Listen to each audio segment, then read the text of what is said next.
Mic check 1 2. Mic check 1 2. Mic check 1 2 1 2. Mic check 1 2. Mic check 1 2. Episode number 537. Random show. We are back. Random show. We are back. Random show. We are back. What's going on, people? How you doing? What's going on, people? How are you doing? Random show in your sector, random show in your area, right back and forward, right back and forward, forward and back. Thank you for joining me once again. Thank you for joining me once again. Thank you for joining me once again. We are back. Thank you for joining me. Thank you for joining me. Thank you for joining me. Pick up the stream chat. I see you. Big up Joel from MIA. What's going on, brother? Agostino Zingo is fucking hilarious. Big up Wicklow. Big up Diana. What's going on? Hope you're well. Big up Addy Z. I see you. Big up Cole World. I see you. Big up MK. I see you. Big up everybody in the stream chat. I see you. I appreciate you for joining me. Sorry for the delay. Sorry for the delay. I've been yapping over there on Taz. Sorry for the delay. We'll have an extra long one actually tomorrow because there's new T5K dropping. But I appreciate all of you for joining me once again. I appreciate you all for joining me once again. Quickly, before we get onto T5K and everything else we need to get onto, we have to also get on a bit to Piers and Candace Owens. I want to watch what they were arguing and bickering about. But quickly want to mention one of the glorious things that happened today. One of the worst streamers of all time. One of the fucking top locals in the history of locals. One of the most annoying, entitled, beggy, horrible fucking content creators you've ever seen in your life. Darkside Phil. If you don't know, I'm glad you don't know. A really good thing has happened to him today. His internet is out. His internet is out because of the floods. He was kind of mocking and dismissing the floods in his area. I think he lives in Washington somewhere, and there's crazy floods over there. He was actually being a little bit entitled and whatever when it came to his DoorDash orders because he was meant to do this whole DSP Tries It thing. He wasn't able to do it, which is a DSP Tries It is a show that he does where he kind of basically scoffs fast food into his mouth for his fans' delight. He wasn't able to do it because DoorDash wasn't allowing delivery drivers to kind of deliver to his area because of all the rain. And he was acting like the rain was a detractor, was a bit over exaggerated, right? It's like, oh, the flood in fucking quotes, right? Well, now the floods have taken out his internet. So his internet isn't working. So now he's not able to stream. So he decided to put together a little update video via his mobile phone. And I personally love these portrait style update videos from DSP. Because obviously his phone camera, quality is probably a lot better than what he has in terms of his actual camera that he uses to stream on. And you also pick up on details of his face that you don't usually see with the angle that he puts his webcam or whatever he uses. And you get to just see how weirdly shaped his head is, how just objectively ugly he is, no offense.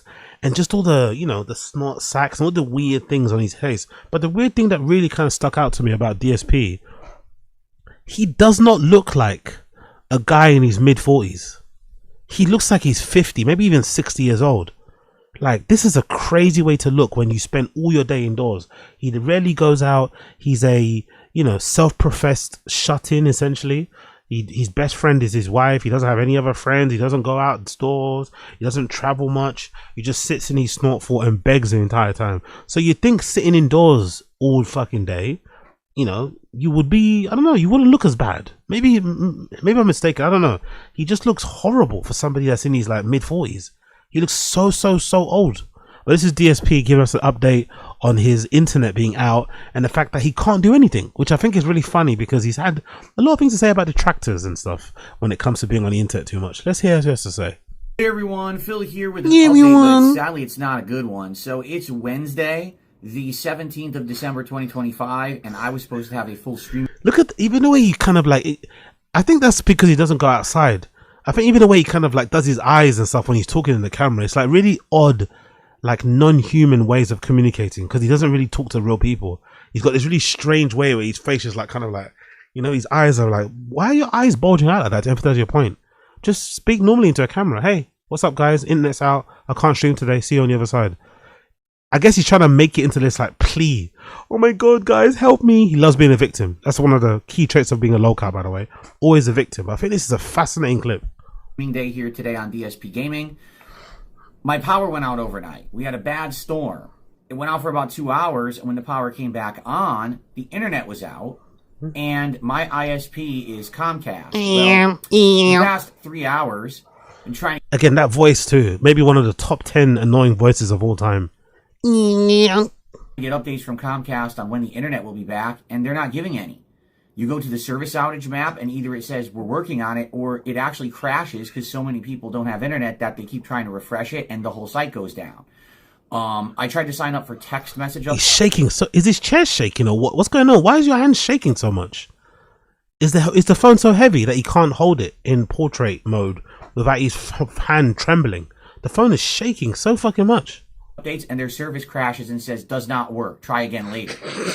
So I can't get any answers. The last time that Comcast internet went out like this was earlier in the year, and it took them until around roughly 7 to 8 p.m. to get it back up and running. He's always complaining, so man. I would assume it's probably going to be about the same. Bro, there's a flood. There's a statewide flood where he lives.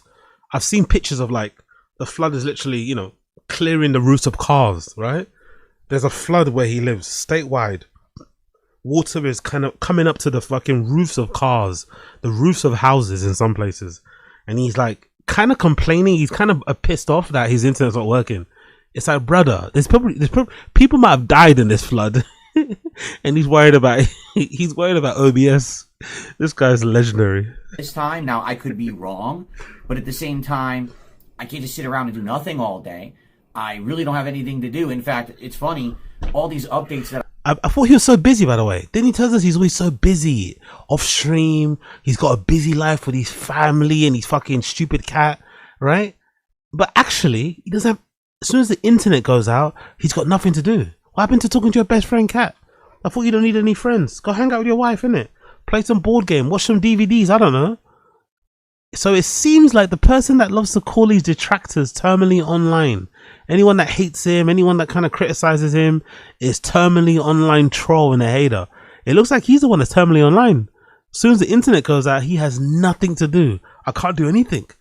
I've done to my set and studio over the last couple of weeks, I've pretty much nailed down everything that I wanted to do. I rewired the whole set. Like, there's really nothing else to update. Look at his eyes, bro. Why is your eyes bulging like that? Maybe reorder the set. You can reorder your room. You can clear up some cables, do some cable management. You can hang out with your fucking wife who you say you would like to hang out with all the time. I don't know. Put your feet up, innit? Hang out with your cat that you allegedly love so much. There's loads of things you can do. Nothing I can do here. So because of that, I don't really have anything to do to sit around with no internet. In fact, just to show you, some of my stuff, like my frame, doesn't even work right now because it connects to my network and needs to have like a proper connection, and it won't even work right now. So I'm kind of stuck with nothing to do. I talked to my wife, hey, what should we do? So maybe I could tweak my mic for a little bit, but for the most part, I think I'm just going to end up probably having a day off and going out and trying to do stuff around here, which again might be hit or miss because we had flooding and storms all week. There may be businesses closed. There may be roads shut down. I don't know. But I guess anything's... He loves the panic. This is something that I don't know if he does this I don't know if he does it on purpose. It's kind of like what Wings does to kind of pity donations, right? My life is so hard, man. I'm struggling, man. My Steve Sackle's all fucked up, man. You know how Wings is, right? I'm eating like shit, man. I'm the heaviest I've ever been, man. You know, all this sort of pity stuff so you can give him money. But DSP's option or DSP's method is like everything's like an emergency. Like, brother, this is affecting everybody statewide.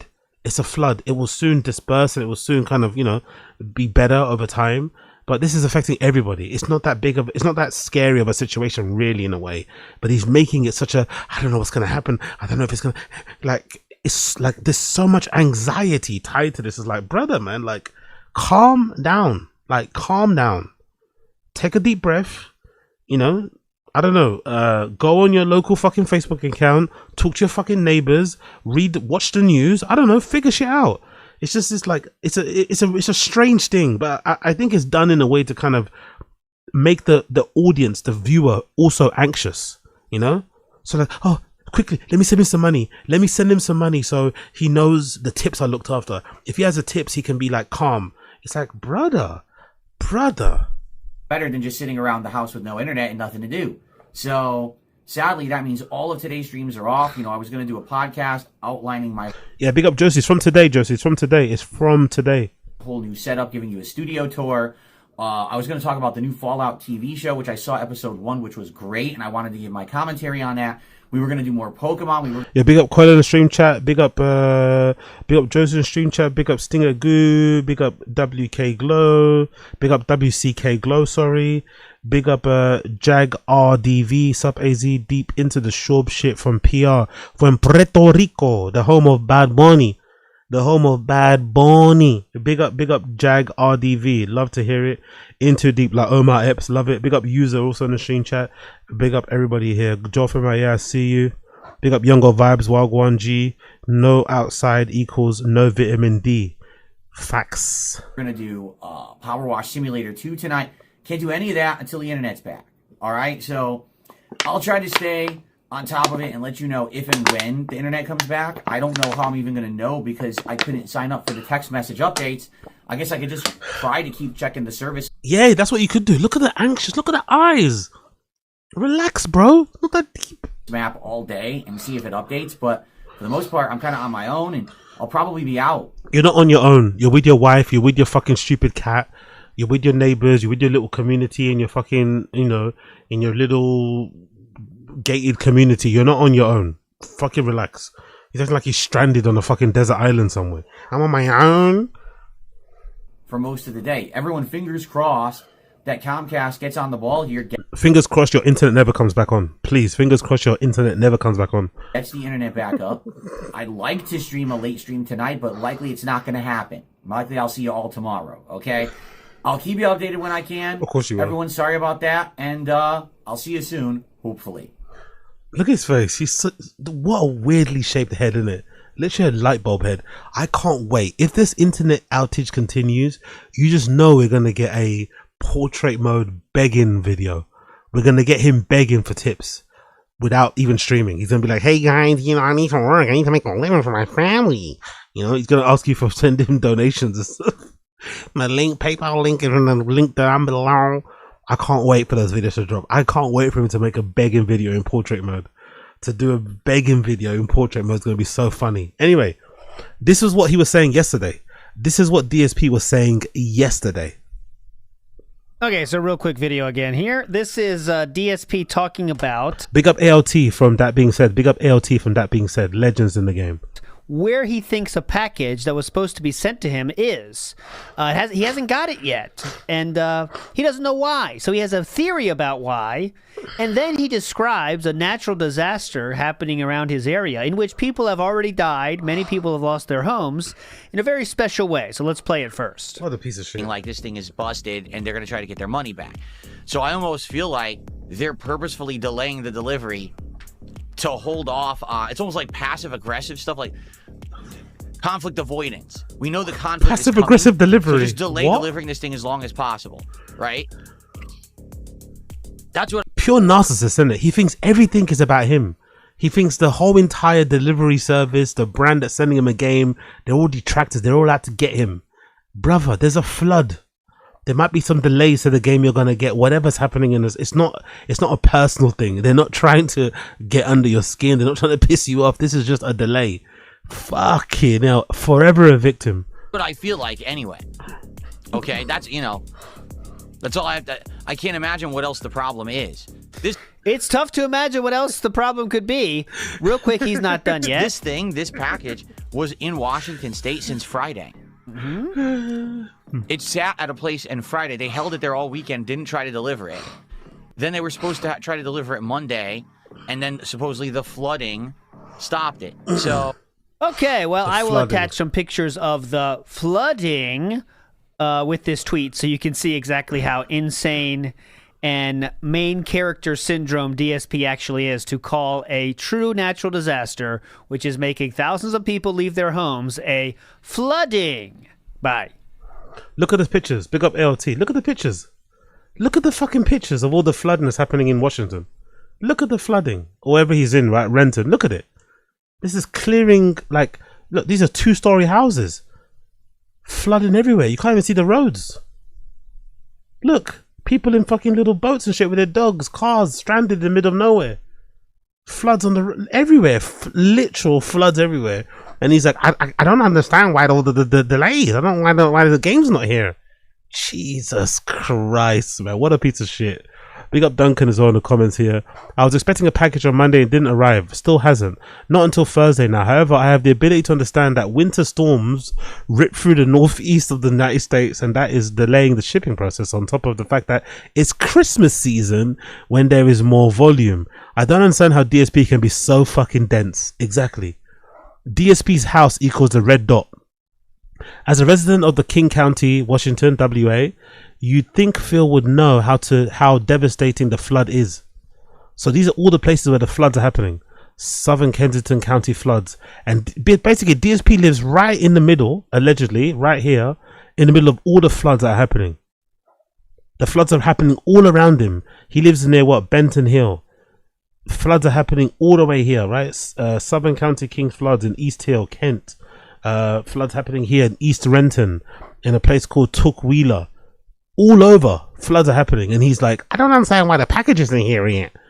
He tried to order DoorDash, you know. He tried to order DoorDash during a fucking national disaster. He's like, fuck it, they gotta get my DoorDash here. The eternal victim, no one suffers like the king of suffering. He does the quotation marks hand sign while saying flooding. Holy fuck.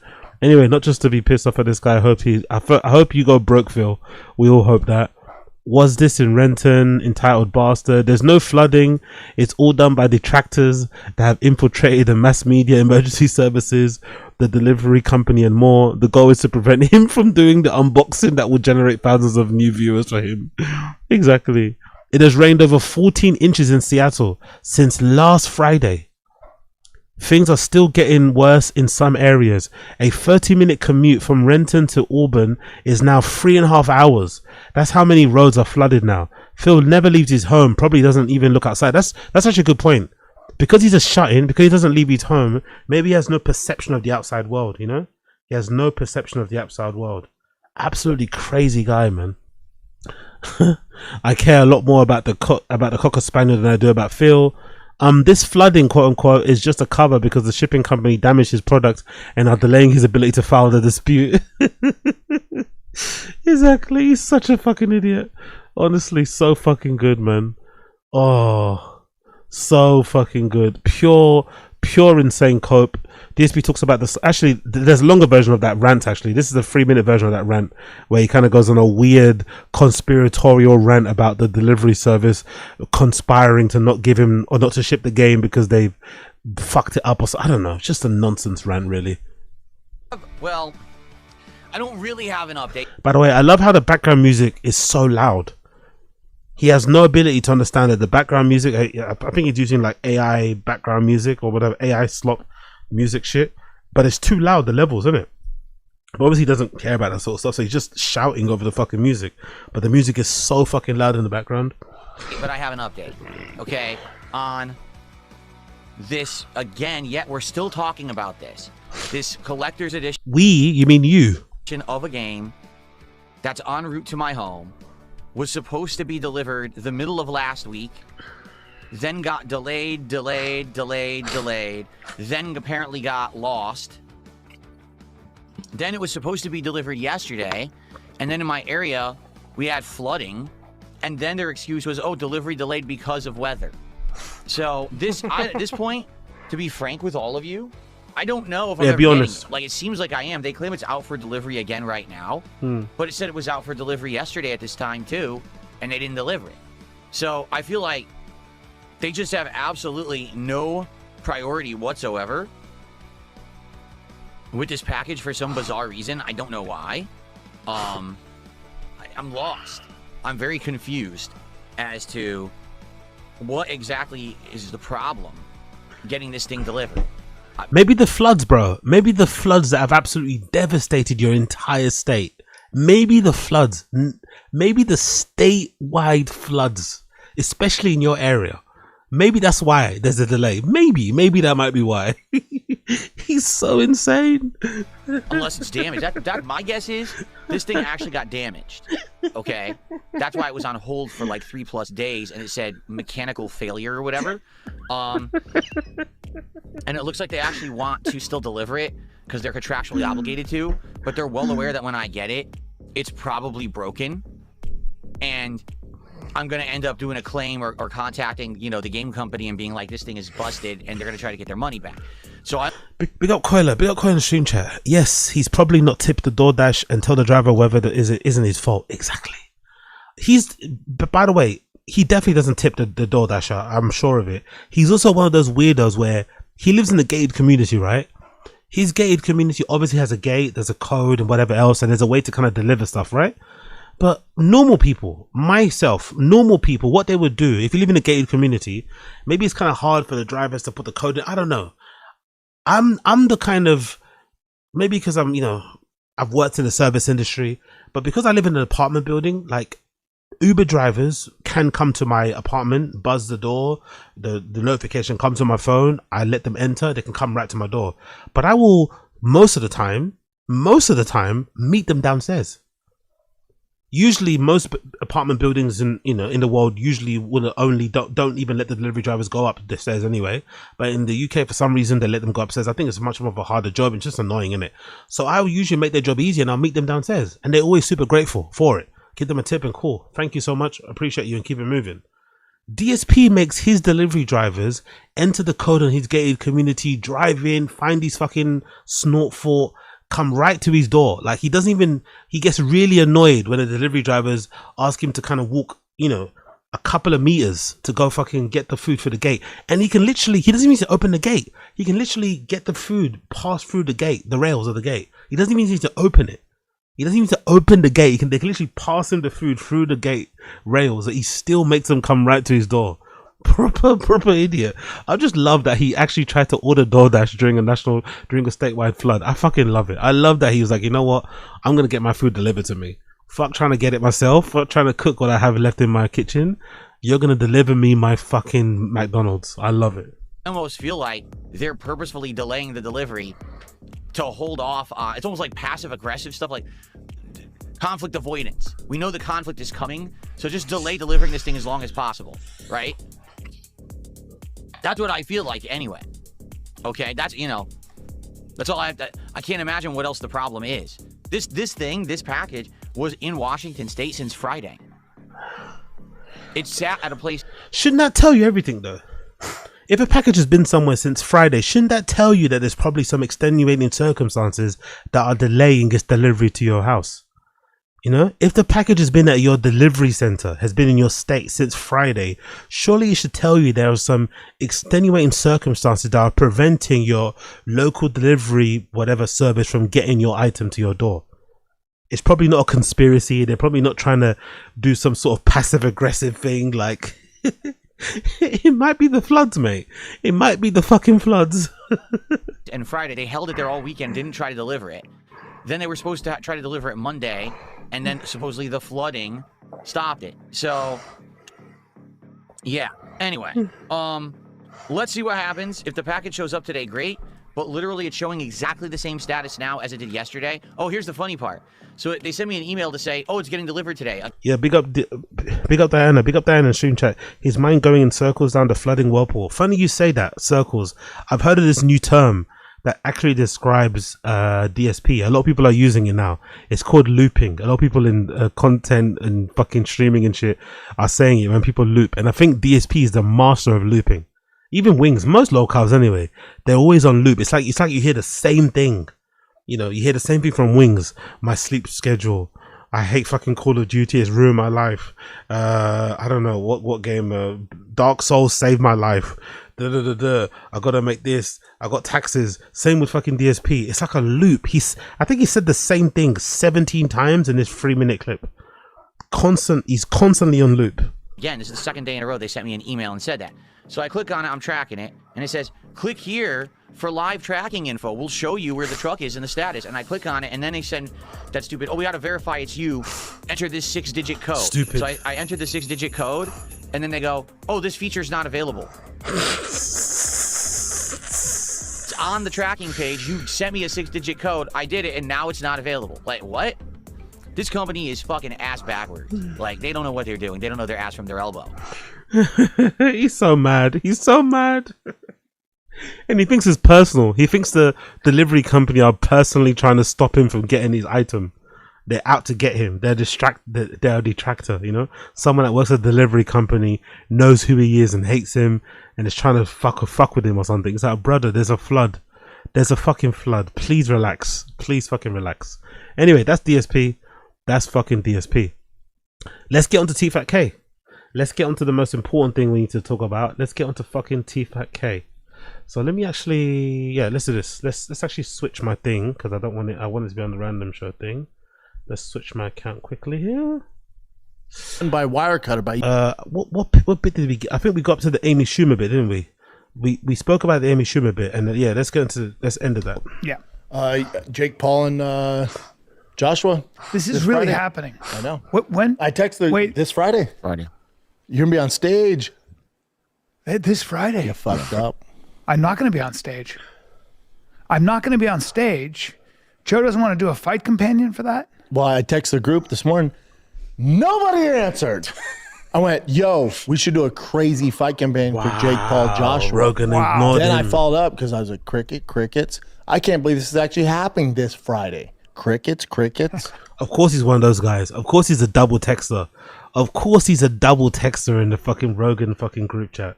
Rogan's ignoring his request for a fucking fight companion. I fucking love it, by the way. Imagine that, like, fuck. He's probably either not gonna do it anyway or do it with a better group. He doesn't want to be sitting there with fucking Brendan, who barely knows anything about boxing, and Callan, who LARPs as this kind of macho older boxing guy. Allow it. It's not really a good idea. But that's fucking hilarious. Rogan completely ignoring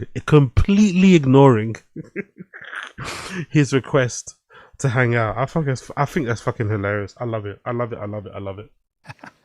I went, well, fuck me. I think Sent Joe the Homer gets so emoji. many. Joe gets so many Big up Magnus. Big up Magnus. fucking texts. You know. Yes. It doesn't really matter though, does it?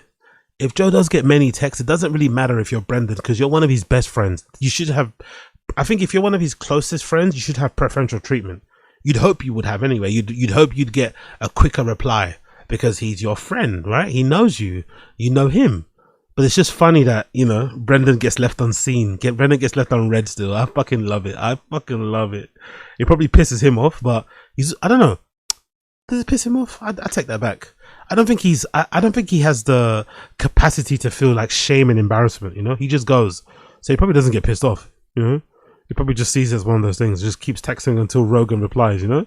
He just keeps beating Rogan down. No pause until Rogan fucking gives in. Fights this Saturday, Just dude. call him. So 8 p.m. Eastern at 7 p.m. That means the main event are supposed to walk around 10:30. That probably means 11:30. They're fighting in 4-ounce gloves, Brendan. No. They're fighting with 8-ounce gloves. No, 4 ounce, I think no. 10. I'm sorry, I meant 10 ounce. 10 ounce, yes, I 10 meant ounce. they're fighting with 4 10 ounce is UFC. I Bubba. meant 10 ounce Yeah, gloves. 10 ounce gloves. They're fighting with 10-ounce gloves. That's like I don't think people realize. I don't think people realize how small that is. Like They should though. It's like It's a conventional it's boxing. It's basically no gloves. It's worse. Yeah, the UFC glove has more protection with 4 ounces than the wrap. That all that thing does, it doesn't do much. Especially if you have big hands like Joshua. Yeah, I mean, it's really dangerous for him to get hit by Joshua like that. Crimea River, the amount of money he's making, Crimea you River. could sock me in the asshole on I live am TV. so interested in this. I think, considering how much stick Brendan gets on social media, considering how widely hated he is, I think no matter the money, I don't think you'd ever see Brendan in the ring again. I think you'll take a catastrophic change in his finances to ever see him in the ring or the octagon. I think he's very aware of how much he gets trolled and how many people don't like him and blah, blah, blah, blah. I don't think he'd want to give his trolls, his detractors, his haters any opportunity to mock him more by giving them another highlight reel of him getting absolutely pieced up in the ring. Because he would, right? Because he doesn't look like he hits pads or he trains at all since he retired from the UFC. So he's probably really rusty. He was never a really good striker anyway. So if there ever was an opportunity to box, I think he'd be in trouble. And I don't think he'd take it. I don't think he'd actually. I really don't think he'd take it. It had to be crazy money to get him to go in the ring. I think he's very conscious of getting knocked out again and having one of those highlight reels where he's sort of like grabbing the air. You know, he doesn't want to do that again. I think he's very, very, very aware of that, so he kind of avoids it, which is probably wise. But he's probably missed out on a lot of money as well. I don't know what they're thinking. So What on do the you shop think is on the really shop going show, on? I said Jake Paul has a better chance of curing cancer than he does beating Anthony Joshua. And I posted this clip, and my favorite comment goes, Jake Paul has a better chance in pissing in a hot sauce fucking container than he does beating Anthony Joshua. Yeah, I mean, Way to fuck up somebody's funny comment, bro. Way to fuck. Usually the Instagram comments and comments in general are way funnier than the actual clip. Way to butcher somebody's fucking comment there. Jesus Christ. and it's no diss, of course, to Jake, but I'm No. just like, I'm just I'll tell you wondering what exactly is going on. I'll tell you what happened. He was supposed to fight Javante Davis. Yes, so he went Javante beats women. So that they were like, Netflix can't have this. No. So then it was short notice. He made offers to Ryan Garcia, Francis Ngannou, and then his team also put out to Anthony Joshua. Didn't think he was going to take it. Ryan and Francis said, "Nah, we're not going to do it." Which is, I don't know why, but they said we're not going to do it. So then you're stuck with the old Brit who's a gold medalist. He went, "Fuck it, I'll do it." And they went, "Oh, okay." And so because now Jake's at the mercy of Netflix. You told him you're going to give him. Jake's got the biggest brass. How do you pronounce Netflix again? Oh, Jake's at the mercy of Netflix. How do you pronounce Netflix? Netflix. Is that Netflix? You can't pronounce Netflix. The old Brit who's a gold medalist. He went, "Fuck it, I'll do it." And they went, "Oh, okay." And so because now Jake's at the mercy of Netflix. You told him. Do you say neckfish? Neckfish. Neckfish, you know. Jesus Christ. Can't even pronounce Netflix. Hilarious. You're going to give him Jake's got the biggest brass balls. biggest balls of all time. I don't give a fuck what anybody says. That guy's so balls. So gangster. I just don't want him to get hurt, but you know, he's No, such a he'll be badass. fine. He'll Even be if he gets fine. knocked out, he'll be fine. He'll be fine. But The amount of money he makes, again. But this is where, like, the whole Jake Paul experiment, all this stuff, this is where the rubber meets the road. well, I mean, it's But insane. even if he gets knocked out, which if he doesn't, I got skeptical hippo eyes. But even if he gets knocked out, it's Anthony Joshua, Bubba. You're fine. yeah, he had to suck down the Now if he 245. got knocked out by like Ben Askren or Nick Anderson when he fought those guys, then it's like, dude, what are we doing? Yeah. But it's okay if you lose to him. No one gives a fuck. I think it would be okay if he lost to Ryan Garcia. Didn't he say on the Shorb show if Jake Paul loses Anthony Joshua, he has to quit fighting in general? Now he's saying if he loses Anthony Joshua and he gets knocked out, it's not a big deal. Weird, isn't it? Weird. He said on his own show, if he loses Anthony Joshua, that's it. It's over for Jake Paul. No more influencer boxing. No more boxing. It's over. It's over. It's like, what? No, it isn't. He can still. Don't get me wrong. He might not be able to fight high caliber fighters anymore, or maybe he will. Maybe a lot of fighters would want to fight him for a payday. I don't know. Maybe it's not going to be compelling for the viewer because you kind of know how it's going to end. But he was basically saying Jake Paul has to retire if he loses to just fucking Anthony Joshua, which I don't think he does. The whole point of him doing this is so because people are looking forward to him getting beaten up. He kind of leans into that whole meme, leans into that whole villain role. But it's interesting how he flips his opinion based on who he's talking to. Ryan Garcia is an intriguing fight. Yeah. Ryan's a lot smaller, but Ryan's tall. Ryan and Javante are more intriguing. Absolutely. This fight, to me, as long as it's an actual, real deal Holyfield fight, Yeah. this shouldn't go past 2 rounds. No. The only reason we go past 1 is Even if it goes past 1 is a big accomplishment. I'm not trying to be disrespectful. I'm just telling you. if he's It's a matter of if he's on his physics. bike, if he's on his bike, He's on his bike, but he's on his bike. yeah. But Anthony Joshua don't play those games. You see what he did with Francis? Yeah. He went, Tyson, you played the game and you let him go all the rounds and people thought you lost. Terrible look. I'll handle this. I'm going to salvage boxing and watch this. Beat the fuck out of him. Jesus. Jake lost. The only at full-time boxer he fought, he lost to Tommy Fury. That's right. Now let me ask you this. I'm just talking around the water just cooler talking. at 9 o'clock at night. How would Tommy Fury do against Anthony Joshua? Not well, right? No. Now Anthony It's a Joshua different is fighting ecosystem. Jake. I'll use what Jorge Masvidal said about you. They're not even the same He species. goes, it's a different ecosystem. Schaub's a different ecosystem. Yeah. Anthony Joshua, a different Oh ecosystem. my God! Here you come with a fucking Brendan Glazing. Jesus Christ, allow it. Yes. You know, this is just a very different frame, different. Again, for Jake, more power to him, man. And people think I'm hating on him, like in the comments, like, oh, you're hating on Jake. You should be celebrating. That's No. so I'm not hating on him. Take out my bite now. You sound like a hater though. That entire clip on the Schaub show, which I'll probably clip up later, definitely sounded like hate. It sounded like a lot of jealousy, you know, just general, maybe him being obnoxious and trying to go viral. But maybe he does it on purpose. He's kind of trying to do rage bait, which is, you know, infuriating because he's fucking redacted. But maybe that was what he was doing. But it did sound like hate, because it was hate, in my personal opinion. But he's gonna tell you what he's gonna do. What classic lolcows do. He'll say something, you'll react to what he says, and then he'll tell you what you heard wasn't what he said, or what he said wasn't what you heard. You know, classic lolcow. Say really dumb thing, somebody will respond to it. Obviously not like their response, and then try and convince you that what you heard wasn't what you heard. Great, let's go. Don't get it twisted. I want Jake to win. No, you don't. I don't know Anthony Joshua. I know Jake. I love Jake. I'm rooting for Jake. I hope he lands something. I'm also a realist. I've boxed for a long time. This should not be even remotely competitive. It's just the way they if it is, Yeah. How about, speaking of older guys, did you watch Phillip Rivers almost win? yeah, his team fucked him, huh? Yeah. Yeah, big up Asad Aziz. Exactly, big up Asad Aziz. He's got a better chance of curing cancer, but I'm not hating. After this whole shtick is up, but I'm not hating. Exactly. Big up Gitsy. What happened before? It's frozen. Well, I was worried. Was it bump time? None of your business. Big up Gitsy. None of your blood clot business. Big up Bump City. Big up Bump Time. Big up Bumper Clock. Big up the Bump Fathers. Big up Addy Z.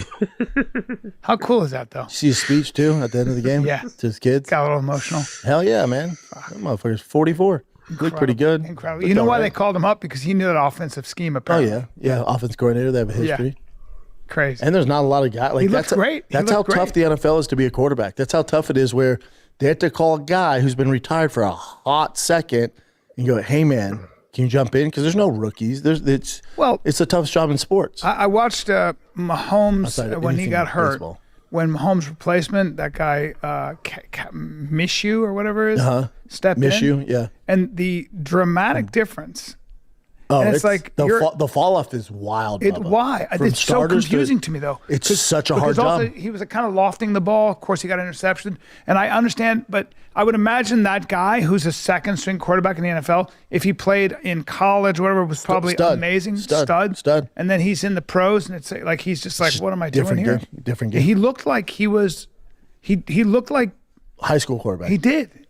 There's such a gap between first and second string at quarterback. Such a gap. Our boy Kevin Bay, who was with me, and he's awesome. We love him.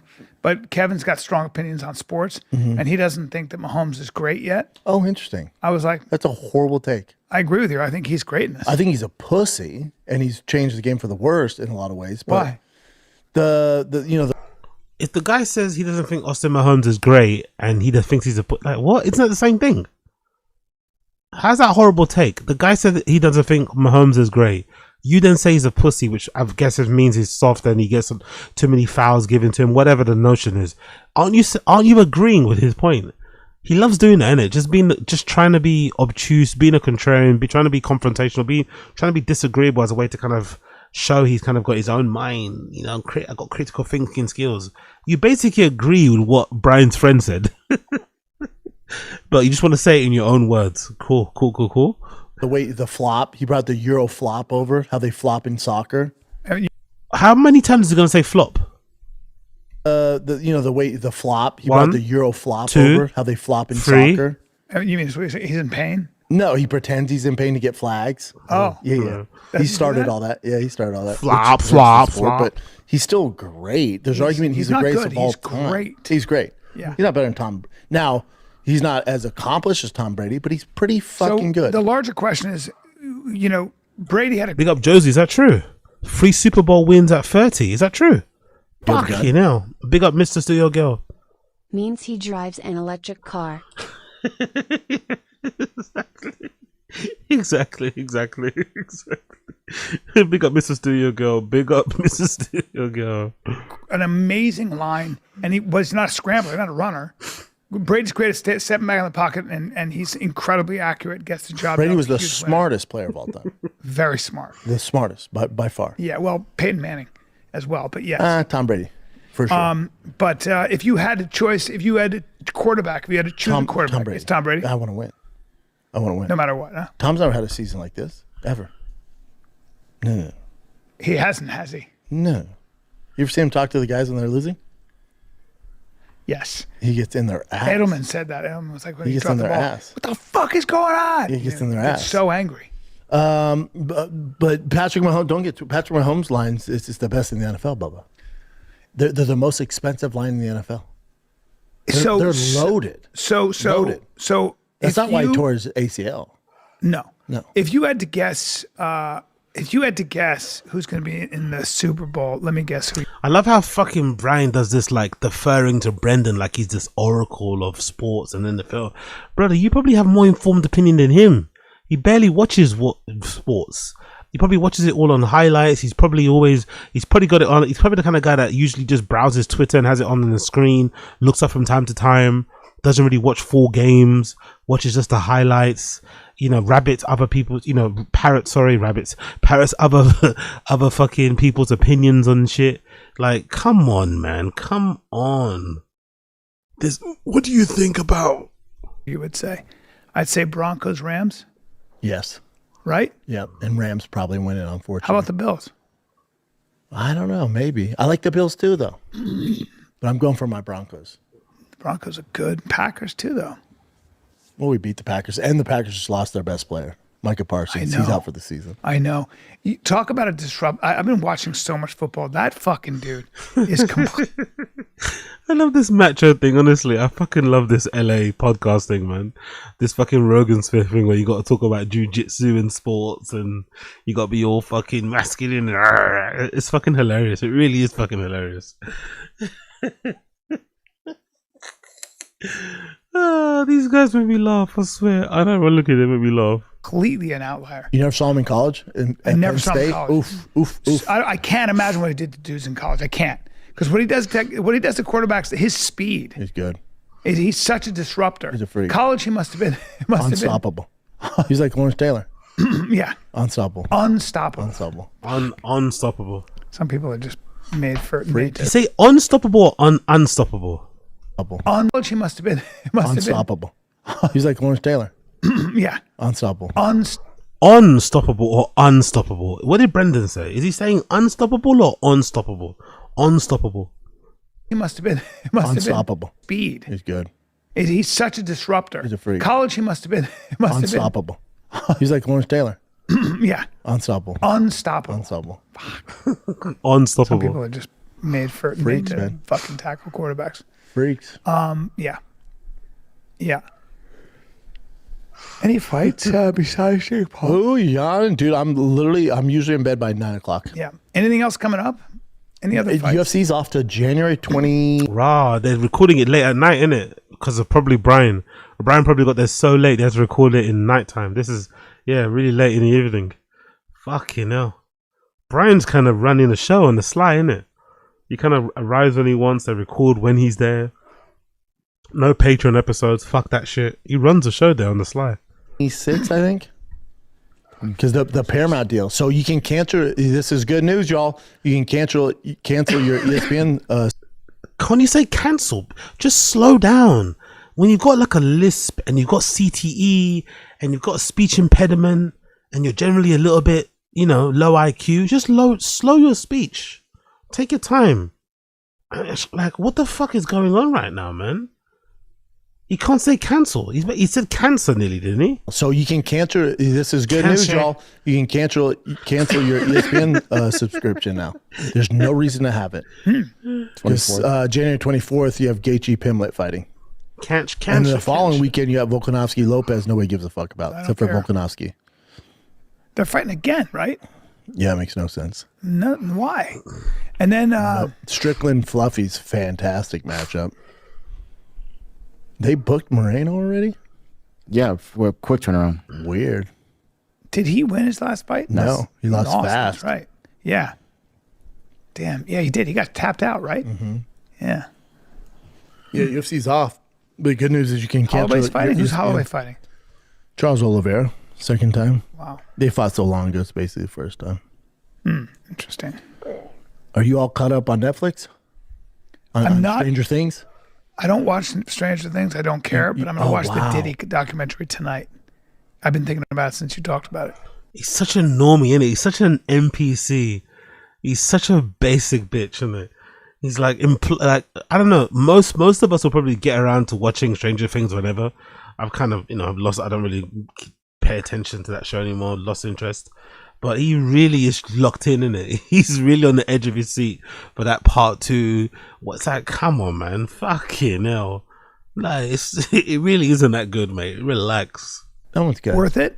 Yeah, for sure. All right. Now, Stranger, what are you doing? Yeah, it's literally the most watched show of all time. For a guy who didn't even want to watch things about dragons. Exactly. I didn't like how the first Exactly. It's for somebody so critical of Game of Thrones, being this much of a fangirl of fucking Stranger Things is weird. It definitely. Big up Callum for saying that, by the way. He kind of pussied out at the end there, but that's a very good point. So the first season, I was like, Stranger Things? yeah. Oh, you know why? Because you're so old, you can't relate to that time period. No, that was my. It's the 80s. That was my time period. No, that's my time. I grew up in the 80s. No, I grew up in the 80s. The 80s, I was in high school. You were grown in the 80s. No. No, bro, you were a full-grown man in the 80s. I graduated college in 89. Yeah, dude. I graduated That's a high school. full-grown man. Hold on. You're not going to relate to these kids I like was me. 14, 15, 16. Yeah, you're a grown man. I was them, dude. That's why I love it. I remember the 80s. Dude, so for the last 3 episodes, I think the first... He's going to spoil it. He's going to spoil it. He's going to spoil it. He's going to spoil it. He's going to spoil it. He's going to spoil it. Let me fast forward. On Netflix. You're right. There you go. Okay, You cool. piece of shit. Sorry, so buddy. the writers... Damn, I was hoping to catch I was you. like with Brighton. I just finished it. So the writers from Sons of Anarchy... Or The writers or the writers? I just finished it. So the writers from Sons of Anarchy are the writers for this. It's so good, dude. Really? So It's not that good. Have you watched? I watched one episode, half of it, and I kind of bailed. I'm not gonna lie.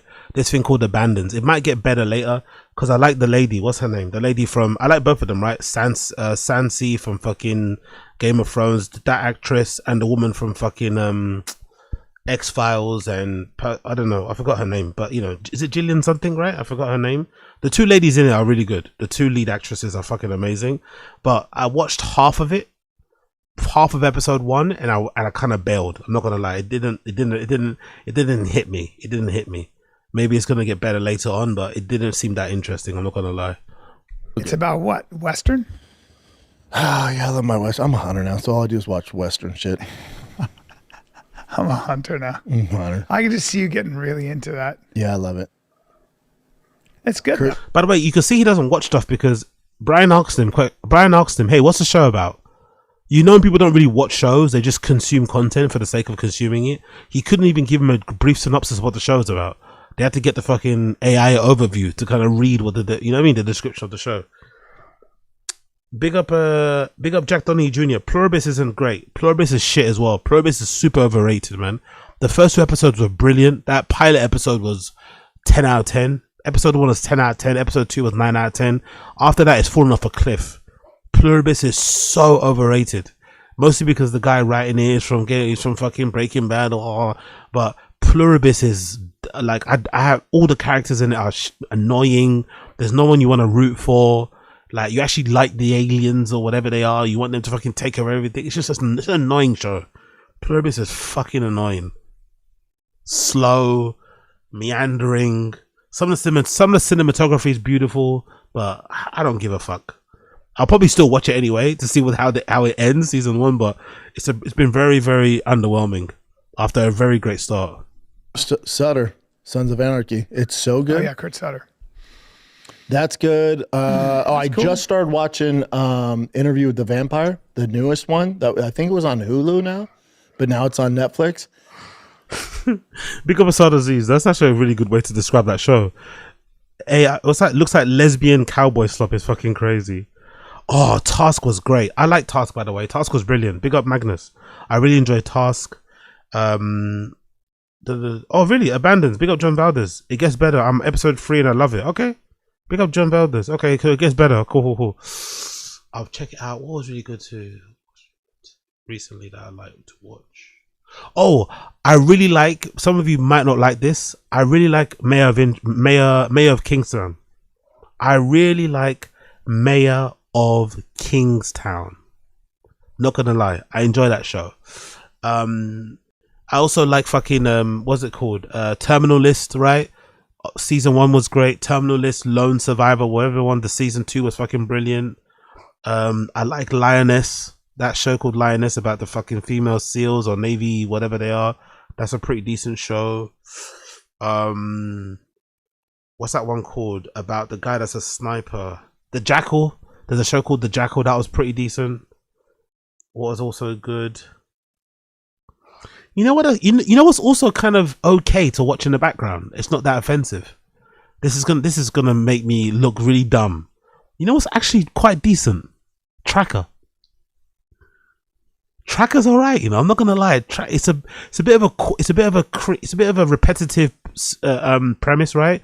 It essentially centers around a guy who's kind of like a mix between a bounty hunter and a private investigator, but he kind of like finds people essentially, right? And it's called Tracker. It's quite good. I don't mind watching that from time to time. If I got nothing to watch, I'll just put on Tracker. That's not too shabby. And what else? That's about it, really. Isn't it? That's been about it. Of course, Foundation. I enjoyed Foundation. That's finished recently. That sci-fi series. Foundation was pretty decent when that was on. Not too sure if you guys like animations, but there's something on Netflix on Amazon Prime called The Mighty Nine. It's an animation. It's got some woke elements in it. Don't get me wrong, but it's pretty decent. It's called The Mighty Nine. 9 as in German, as in the German word for no.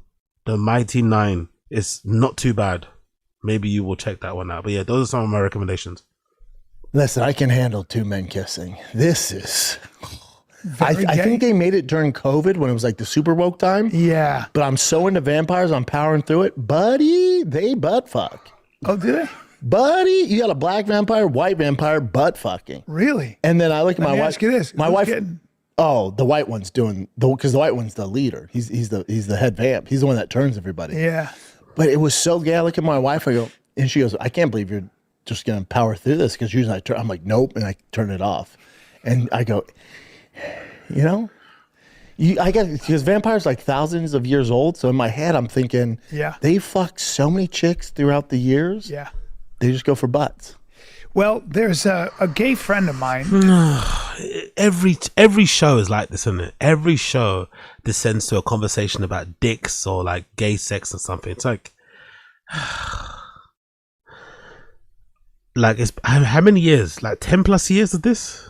Who was kind of famous back in the day, still is probably, was saying that we were hanging out in New York, and he said, and he's talking about this guy. And he goes, he was so fucking hot. He was a running back, and nobody knew he was gay. Black, thick black running back. And I used to. Big up Jack Donaghy Jr. Big up Jack Donaghy Jr. I'm not gonna lie. Don't be nervous about the Jackal TV series ruining the movie. Don't be nervous. They don't really have that much in common stylistically. They're very different. I'm not gonna lie. Very, very, very, very, very, very fucking different. Really, I recommend you check it out. The Jackal is actually really good. I recommend you check it out. It's very, very different from the movie.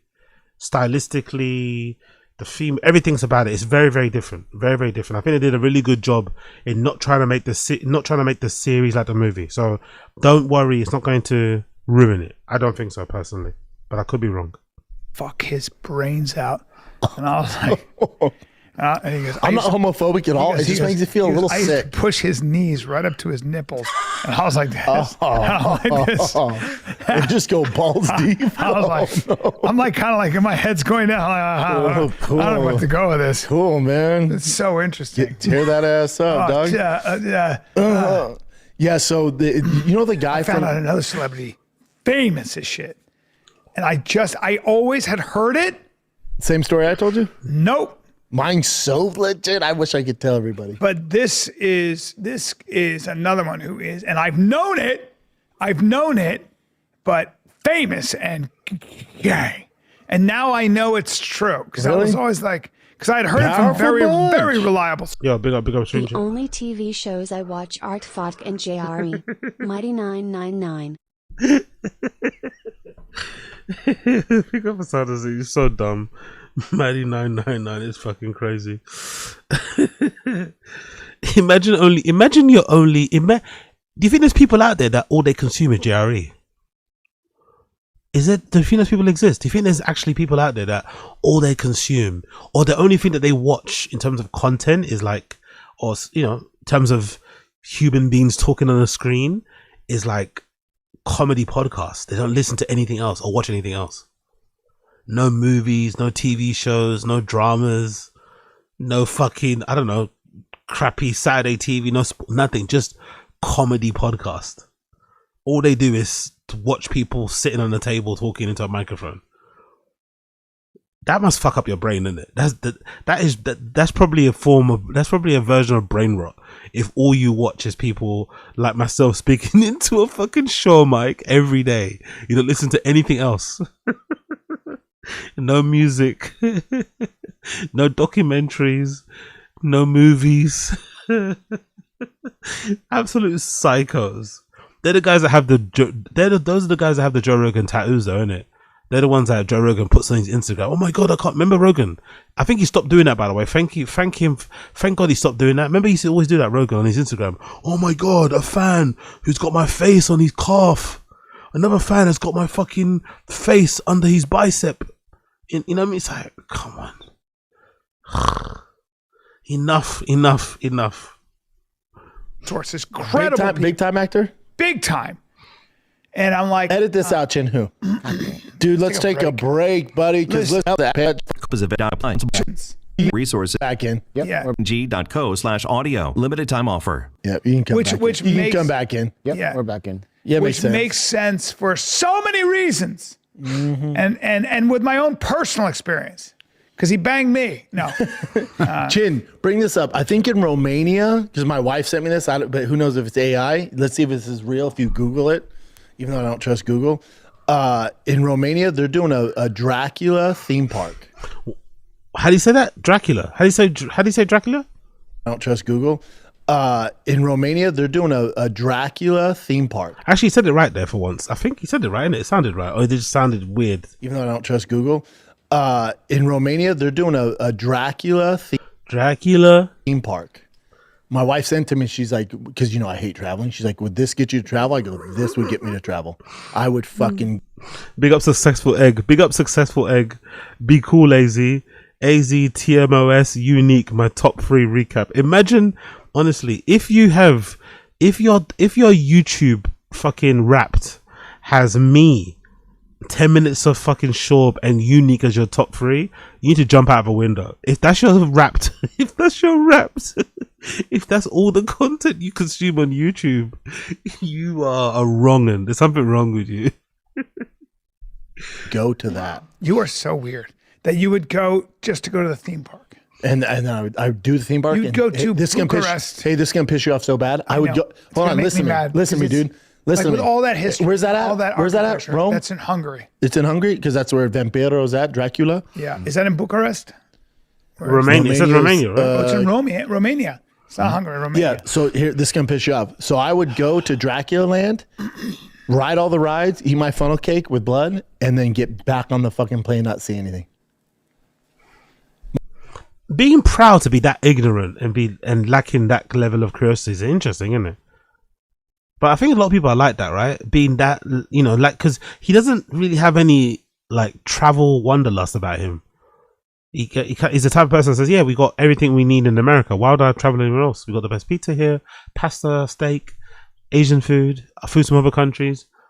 He truly has no desire to go anywhere outside the United States, even just to go on a sunny beach somewhere, get a tan, dip in the ocean. Nothing. Zero. All he wants to do is buy trucks, trainers, fucking, you know, fucking copy Rogan's hobbies and just that's it. It's really interesting, isn't it? He works a job where he can kind of take time off and do whatever he wants. He makes probably good money from the pod still, despite it being pretty shit, but has no desire to travel or see something or even go with his wife somewhere, you know, on a nice little staycation. No, not even a staycation, a nice vacation somewhere. Put their feet up, chill, you know, maybe rekindle. Nothing. Just no interest. Imagine flying to Romania to see a theme park. That's crazy. Making that what is that 14-hour flight to fucking Romania just to see a theme park and then flying right back out. Not exploring the city, not going on any fucking tours, doing none of the fucking sightseeing, no checking out of the bars, or just hanging out in the fucking square and people watching. Love it. Fucking love it. My wife sends me, she goes, because she knows I hate traveling. She goes, would this get you to get on a plane? I go, that would do it. Bring up Florence. I don't think he hates traveling. I think he just has no curiosity. He has no curiosity outside of the things that he does. Like there's no like, you know, nothing else, zero. Nothing else going on there. I don't think he hates traveling because he traveled all the time when he was doing stand-up. He loved being on a plane. He loved taking pictures of himself on the plane, traveling to fucking stand-up gigs. You know, on the road dog. So he doesn't hate traveling. I don't think he hates traveling. I just think he lacks any curiosity, which is interesting in itself, you know. But I guess, you know, if you like what you like, you like what you like. Bring up the town of Florence. Just put Florence in. Italy, right? Images. Yeah, Italy, bro. Yo, big up Young Gold Vibes. Appreciate the super chat. Bahamas have fun in Berlin. Yo, legend. Big up Young Old Vibes. Appreciate you for the 2020 gifted super chat bomber. You're a fucking legend. Appreciate you. Big up. Oh, I don't know. That's the wrong fucking thing there. There you go. Should be like that. Sorry. Appreciate you. There you go. Thank you. Big up Young Old Vibes. You're a fucking legend. Appreciate you. Big up Addy Z. I had to remove oh shit, when am I going? I'm meant to be going when am I going to Berlin? Wednesday. Tuesday. Fuck. Okay, I got I gotta get these tickets ASAP. Holy shit. I completely forgot. Yeah, it's meant to be Tuesday. So I'm meant to be going on Tuesday, 23rd. So big up Young God Vibes. Appreciate you. I haven't even bought my tickets yet. Big up Young God Vibes. Appreciate you for the $20 fucking super chat. You're a legend. Big up Queen. Big up Addy Z, by the way. Where the images of Chin, unfortunately I had to remove them because I don't know what's happening with my settings on OBS, but whenever if a super chat or whatever notification came up on the screen with the image, it wouldn't move, you know what I mean? It wouldn't move. So I just removed the image for now and just made the text big and shit, and that kind of makes it disappear. So temporary fix. If I get the images working again, I'll put them back. But for now, a temporary fix. Apologies for that. Okay, now just let me see that skyline. Yeah, zoom in this on one that for Brendan. Right there. Yeah, you know it, Joe Alpha MIA. You know it. We're gonna get down. Now that's Florence, Bubba. That's not a picture. That's actually Florence. Yeah, what am I gonna do there? Show him the streets of Florence. What do you want to do? What do you want me to do there? Yes. I don't know how to describe it. It's the most beautiful city in the world. Like that's. Looks a lot like New Orleans. No. Looks like New Orleans. No crime. Should bring up Austin skyline. No, hold on. No crime. No nothing. Wait, just get me some more streets. It's the most magical place. I mean, when we were younger, before we had kids, it's where we would have hung and had dinner and talked and just connected. There you go. Like living there, you can walk that whole city in an hour and a half. You can get anywhere, and it's all walking. He doesn't give a flying fuck. It's actually interesting, to be fair. Do anyone in the stream chat have people like this in their real life that have no interest in, like, you don't need to be a backpacker or something, right? But they don't really give a fuck about vacations. And I don't mean traveling to Europe, even going to fucking Puerto Rico, going to fucking Mexico. You know, they have no interest of going to those places, going to somewhere in the Caribbean. Do people have people like that? Isn't it funny that I wonder if their lives are better for that? You know what you like, You like being at home. You like being in your locale.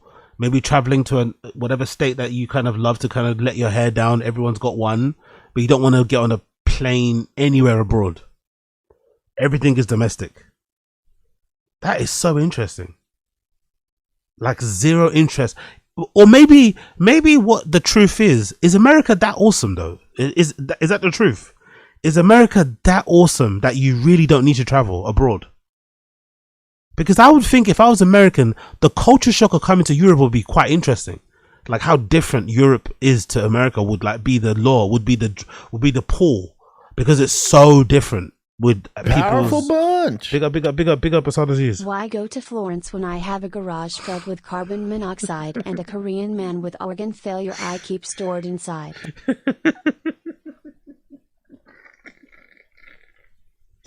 Korean man. Oh yeah, shit, the organ failure thing. Yeah, true. Big up Andrew. I never want to travel, to be honest, but always enjoy it when I do. Okay, I understand that, to be fair, Andrew, because traveling is a bit exhausting. The whole checking in thing, the whole getting on a plane, boarding, waiting for takeoff. It's all a bit of a drama. Big up Koila. Yeah, I know people like that who never left the country. Joel says yes. Mary Ketmus, big up Cole. Big up Koila. Rarely even left the village for next one over. Jesus Christ. Nature wise, yes. It's not you've been. Yeah, I've been, but maybe living there is different. Maybe living in America is so awesome that people just generally don't want to travel. They just enjoy being in America more so than they want to travel. Europe has no in and out. Yeah, no in and out here. Big up Younger Vibes. It's just big. In and out is flames. Imagine not wanting to travel, not wanting to leave the United States because of in and out. Is it really that good? I had it once. It's all right. It's good. Don't it's great, but that's what's keeping you there. In and out. Most Americans don't have in and out. Oh yeah, you have different ones, isn't it? There's different regional, or there's every I think every area has different like burger chains, right? Different ones, if I'm not mistaken. There's what's that one that has it's like a blue logo. I don't know what I'm talking about. America's Nature's Unmatched. Successful Egg. One Destination is pretty bad too. Cousin only likes traveling to Mexico because he's Mexican. Zero interest in other places in the world. Big Younger, but it takes forever to get out of America on a plane. Yeah, sure. It's like 10 hours minimum, isn't it, to get from America to anywhere here in the UK or anywhere here in Europe actually. Pity says big up Pity, big up Assad Aziz. If I want to experience culture, I go to a strip club. If I want heartbreak, I go to Vegas. If I want comedy, I go to Alston.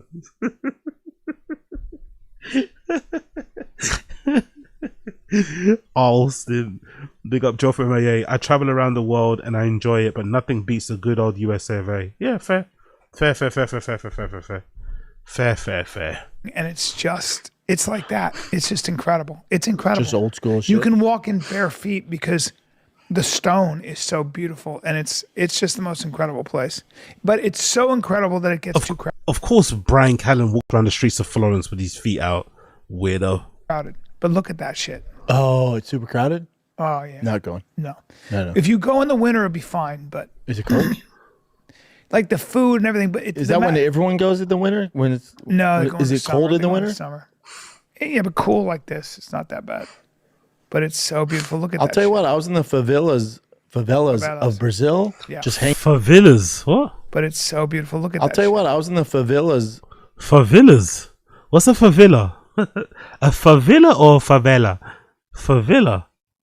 Favela or favela. Jesus Christ. Cool like this. It's not that bad. To be fair to him, you know, it's Portuguese and, you know, whatever. But still, it's hilarious. It's so beautiful. Look at I'll that. tell you shit. what, I was in the favelas of Brazil, Yeah. just hanging out on the curb with Amal Easton, who spoke Portuguese. Yeah. That was fun. Yeah. They say Portuguese or they say Portuguese. Portuguese. Just hanging out on the curb with Amal Easton, who spoke Portuguese. Yeah. That Portuguese. He spoke Portuguese. It's hilarious. was fun. Yeah. Dangerous, but fun. Dangerous. So think of that though with no crime. Like Florence is so safe and incredible. Hey. Oh, Do they have hunting? Well, the thing is, now we have kids, Yeah. and I'd rather be nowhere else but with my kids. Yeah. There's no. You know what I'm saying? When you're young, Look at that gorgeous. Look at that. The streets. The streets of Austin. yeah. Look at that. But when you're young, Look and at you that. think of a city, it's like we're gonna go out, eat a meal. But he doesn't go out though, isn't it? That's the thing. So you say you don't like to travel, you want to stay in the streets of Austin, but you don't go out to the streets of Austin. He doesn't go anywhere. So it's like, Meet some girls, shake it up, and it's gonna be You a know what's great weird? time. Even when I was young, I didn't give a fuck. Yeah, you used to hang though. We had such good Off times. Abbott? Oh, that was a great time. You know what I mean? Yeah. Because we go to bars. I lived up the street marina. Yes, we meet up. Get my dick sucked. There was always something going on. Yeah, Understand? There's always dude. something going on. Caught our and you buddy have eating kids. somebody's ass in the alleyway. Remember those days? Listen, man. The days. The days. They were nights. Or nights. You call them days, I call them nights. No, Ass Venice is smash. special. Huh? Venice is special. The best. That was the best. But The Newsom said, "You like that? Let me dabble in some homeless and drugs for you kids." nothing lasts, Bubba. Nothing lasts forever. Yeah, times change as you get older. That's what change. happens. Times change. But when you're young, Full cum. young, dumb, and full of cum, Someone got to wake get up it one out. day and you go, wow, I'm old. Amazing. Abbott Kinney. Yep. The coolest block in America. For a while it was. Abbott Kinney when it was Fight Abbott Club. Kinney Fight Club. I can't believe no one actually opened up an Abbott Kinney Fight Club, like a real fight club there. maybe you guys should have done it during the peak of the T-Fat-K era when they were swimming in money. Maybe they should have done that, innit? Maybe they should have done that. Especially now. Yeah, but it's Abbott Kinney, so nobody's Yeah, gonna do true. it. Be a good idea though. We just dropped those shirts. Look at us. That's a Jay. Yeah, it's me and Look Jay. at that, dude. That's when you were fighting, bro. Yep. Yeah, I got the 6-star shorts on. That's crazy. Is that a paparazzi picture or what is that? It looks like it. That's cool. Yeah, paparazzi caught me slipping. Evan the Beard. Caught me slipping on the streets. What how Evan the Beard's doing? Good guy. Oh, let's see Crickets. that one right there. I don't bet they talk, innit? Look at the crickets. Fucking all the crickets. Hey, look at us youngins. Dude, Dude, that's when we had Asa Akira on, and I made the Turbo Slut shirts. Then Yumi and Rogan wore Turbo Slut shirts. I can't believe yeah, we did that. By the way, I like those tanks. Those tanks were fucking great, Brendan. Thank you. They were great. Dude, And I'm not a bad looking guy, Yeah, you're not. Look at both of us there. right? Father Time came a knocking, innit? Father Time, bro. Father Time came a knocking. Callan looks withered and wasted away. He's withering and he's wasting away. She was so pretty. Cutie pie. Yeah, she was cool. Yeah, she was, and I smart. still like her work. Is she still at work? She's still working? They're probably older. Wow. Bring up Asa Akira. I wonder what she's up to. I think she was so smart. She was really. I read her wicked fucking smart. book. It was good. I liked Asa. I really So did. I thought she was really- condescending. It Says was new good. How about Asakura you? porn in 2025. And although I haven't done porn in the Click mainstream, on that, Jen. I've been pouring my. She's probably got like a man. Oh, you can't Oh, use yeah, it in yeah. Texas. She probably does. What does it say there? OnlyFans? And although I haven't done porn in the mainstream right there, yeah. See what she's saying there. Since 2008, I've been lucky enough to add many times in my career, and although I haven't done porn in the mainstream studio sense for a while, I've been performing on my own amateur style content this whole time. Haven't retired from shooting even 1 millisecond. I've always said I would quit when it was. Married, by the way, my most important thing is being with my kids. Here they are reading some porn star's Instagram post, right? First thing over, look at Callan. Callan's getting a bit of a boner. My most important thing in my life are my kids. Great. Dad of the year content. This beast of dads. Beast of a husband. Beast of a dad. Isn't funny anymore. I stand by that. I'm 12 years deep, heavy on the deep, and still wanting for this to get boring. So hope you like granny porn. So Good she's for still her. into it. Jeez, Asa Akira. She's one of those people who I genuinely believe is just like really actually is a freak. Loves it. Yeah, take it easy, cowboy. Yeah, she was always super pretty, smart, Very smart, man. She's no dummy. and just a real expert of her craft. I mean, sometimes like how Do you know? I how are don't we gonna believe make I've this fit? ever seen her do. I've never seen one of her porns. I'll send you some. Never seen. I'll One. send you some clips. It's impressive. You're like, I don't know how we're gonna. She do looks this. great. Yeah. Well, she's Asian. Yeah. She looks really Is she good. Korean, Chin? No, Japanese. She's Akira. Sorry, man. Didn't mean to Akira. disrespect you there. It's all good. Just like a regular group of friends or something. Yeah, she's living the vida loca. I don't know why I La said that. vida loca. It is what it is. She's God still bless. doing it. Good for her. Yeah. Yeah, Yeah, she's very gorgeous. smart. Very smart human being. Yep. Very And, smart, which is rare. Well, Well, now OnlyFans, because it takes out the middleman. So you don't need to give a percentage to these studios. You just hire a dude, film it, upload to your OnlyFans. You get 100% of the money now. Where before they're kind of like UFC fighters, where the YouPorn and Pornhub would take the majority of the money, Mm-hmm. and then they get a small fraction. Now they take all the benefits. It's good and bad. she was just somebody who I just thought was like, Yeah, you won't shut up about her. yeah, because she was like, I don't know. Like, that's an extreme lifestyle in a way, right? It's an extreme way to live. Honestly, the whole being fascinated about porn stars and adult entertainers and how they live is, yeah, it's so old. Like, get over it. Like, boring, bro, boring. Powerful bunch. Big up Odyssey's. Brian 100% guilty of those allegations. Man can't even pretend to not be a creepy horn dog for even an hour. You're on camera, brother. Calm it down. Exactly. Think of at least one of your families. Exactly. One of your set of children. Exactly. Think of one of your families. Think of at least one of your families. Exactly. Jesus. You know what as well? It's a sneaky way to first. It's a sneaky way to be horny. It's a sneaky way to be creepy. Like, I'm just fascinated with the business of OnlyFans. How much money do they make? How does it work? It's like subscriptions, right? So like, it's like a monthly thing, but then they sell individual posts and like, fuck off, man. If you're gonna be creepy, just be creepy. If you're gonna goon, just goon, bro. If you're gonna be a gooner, just goon. None of this fucking fake business of adult entertainment thing going on. Like, get out of here. Like, but there was something that she was just like, I don't know. Depends how you look at it. She was remarkably normal. Agree. Big up Denny. Big up. Because most of them have daddy issues. Big up Denny. Big up Denny God. Big up Denny God in the stream chat. She's like, no, Something's going She's like, on. my parents were great. Yeah. Parents. They meet others. You're like, oh, you're dead behind the eyes. That's what I mean. You'll kill She me. wasn't dead behind the eyes. No, she was normal. Yeah. She's the only normal one I really met. Yeah. Yeah. You meet someone, you're like, oh, you're a shark. A lot of them. Shark of cock. A lot of them. The two exceptions that Kaylani Lay, I knew her back in the day. Never did anything. I was just friends with her. Alana Evans. I never did anything with her. The wave. Doth protest too much. Doth protest too much. That's her stage name. Still a friend of mine. I love her. Comes to my shows. Another one. Always just like just a truly warm human being. It's proper sex pest, isn't it? Friends with porn stars, and you're nearly 60 years old and you've got two families. Brother, give it a rest, man. Hang it up. Not every day is horny day, bro. Like, you gotta stop at some point, man. God damn, we're all lads, we're all men out here, but fucking hell, your whole life nearly got cancelled because of a rape allegation from an ex-girlfriend. Surely that should give you all the reason to just put the brakes on the porn, the brakes on the horn, the brakes on the creepy, the brakes on the boner. You know, like, save your boner for your wife, mate. Like, relax. Fucking hell.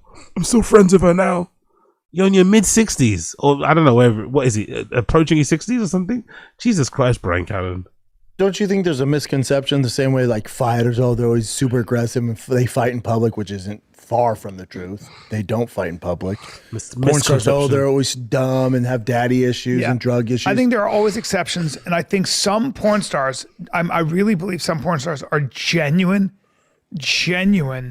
nymphos and yeah, but there's nymphos, it's and all it's good. another thing to film it. And there's nymphos, then there's like bukkake nymphos, right? Yeah, well, that's self. I'll tell you what, since you porn, Not gonna lie, I'm really bored of this conversation, so I'm gonna pause it for now briefly, and I'm gonna switch over to the conversation between Candace Owens and Piers Morgan. I want to see what happened there.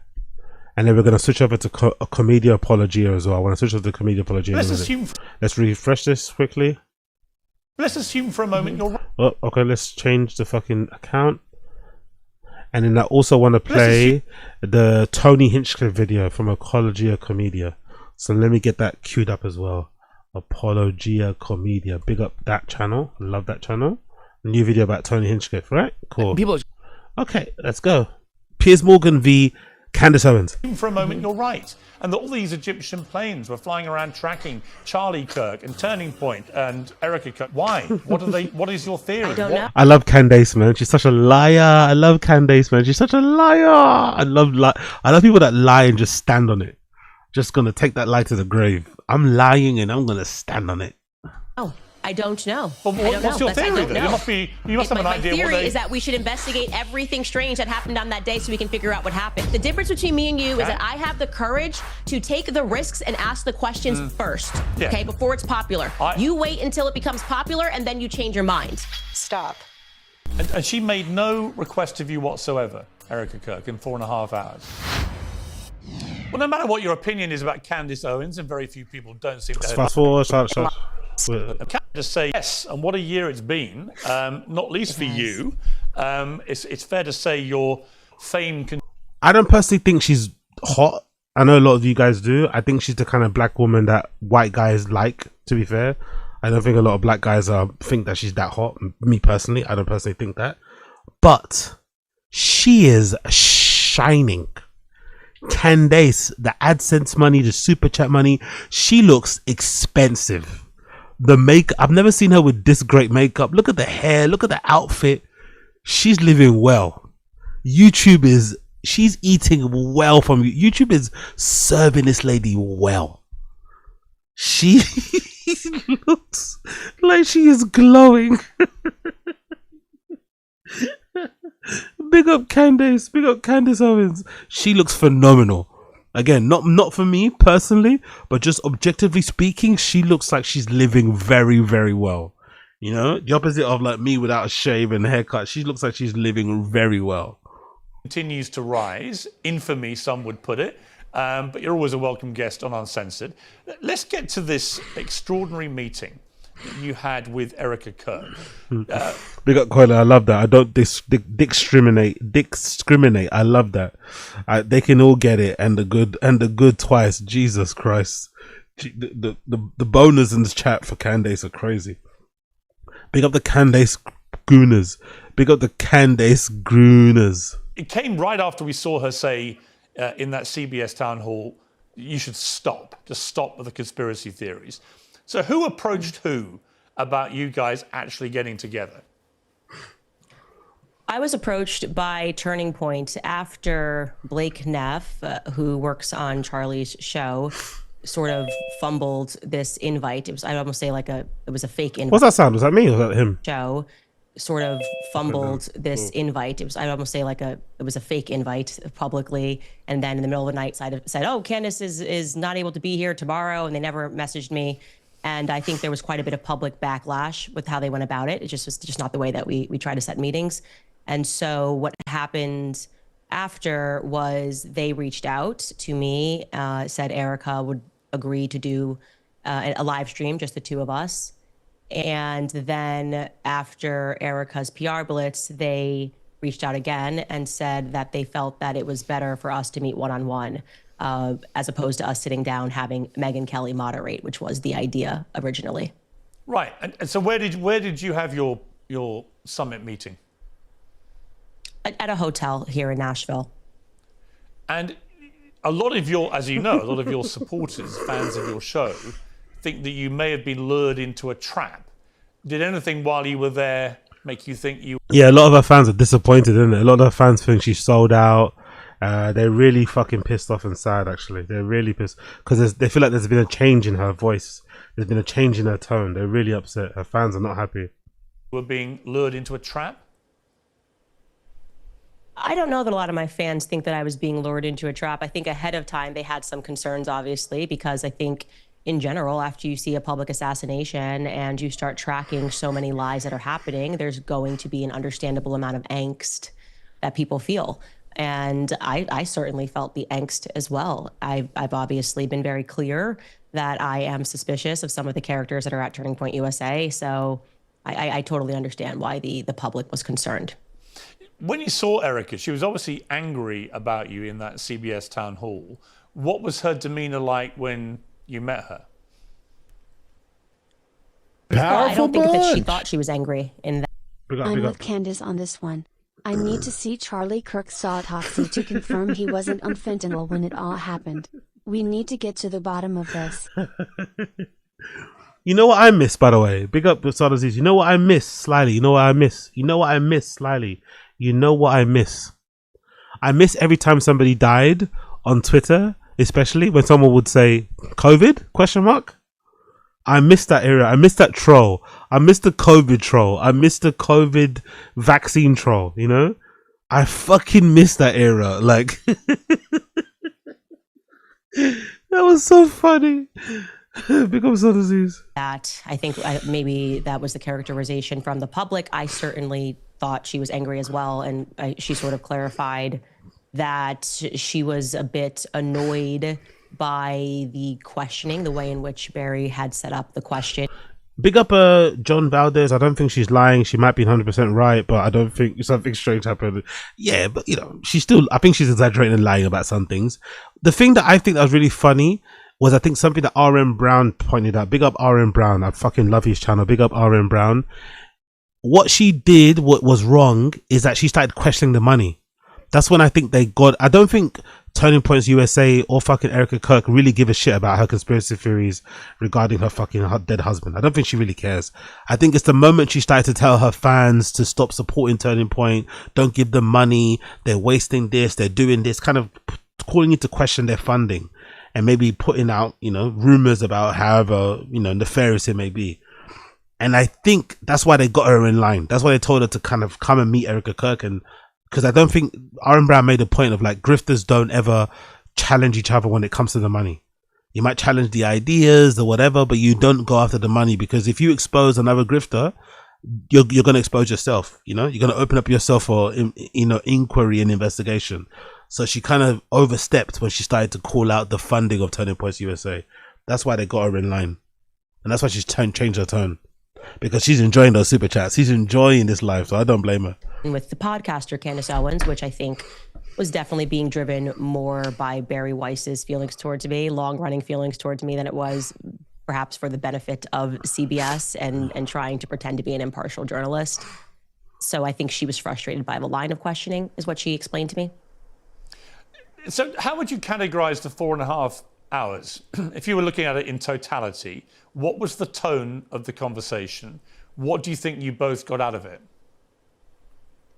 Well, for me, answers to the questions of trying to understand why there were so many Turning Point lies, and why instead of people acknowledging that these are lies, I felt that there was this billion-dollar psychological operation to convince people that Candace is just crazy. These aren't lies. These are made up. And so I was very refreshed that they owned up to the lies. That was a great first step. And I think, you know, what motivates that? Maybe because despite having what I would assume to be the best PR agents and crisis PR agents in the world, we're moving toward a different world where people don't really care, you know, if you are friends with the people at, what is it, WME and CAA and what they can do for you. That sort of. LOL at her pretending she doesn't know what WME is. Big up fucking Hollywood Candace Owens acting like she doesn't know what WME or fucking CAA is. Hilarious. Of power is ineffectual in this day and age. And so I think they recognize that, and that the public simply doesn't believe the story that they've been fed, and the psychological operation to convince us not to believe our own eyes or to trust our common sense instincts has failed.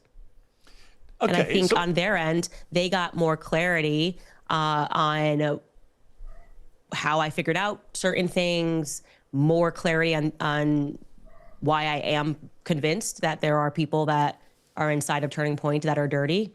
And I was able to share more with them off record, and I think that they got more clarity in exchange. Before we get into some of the sort of specifics, is there not a danger here?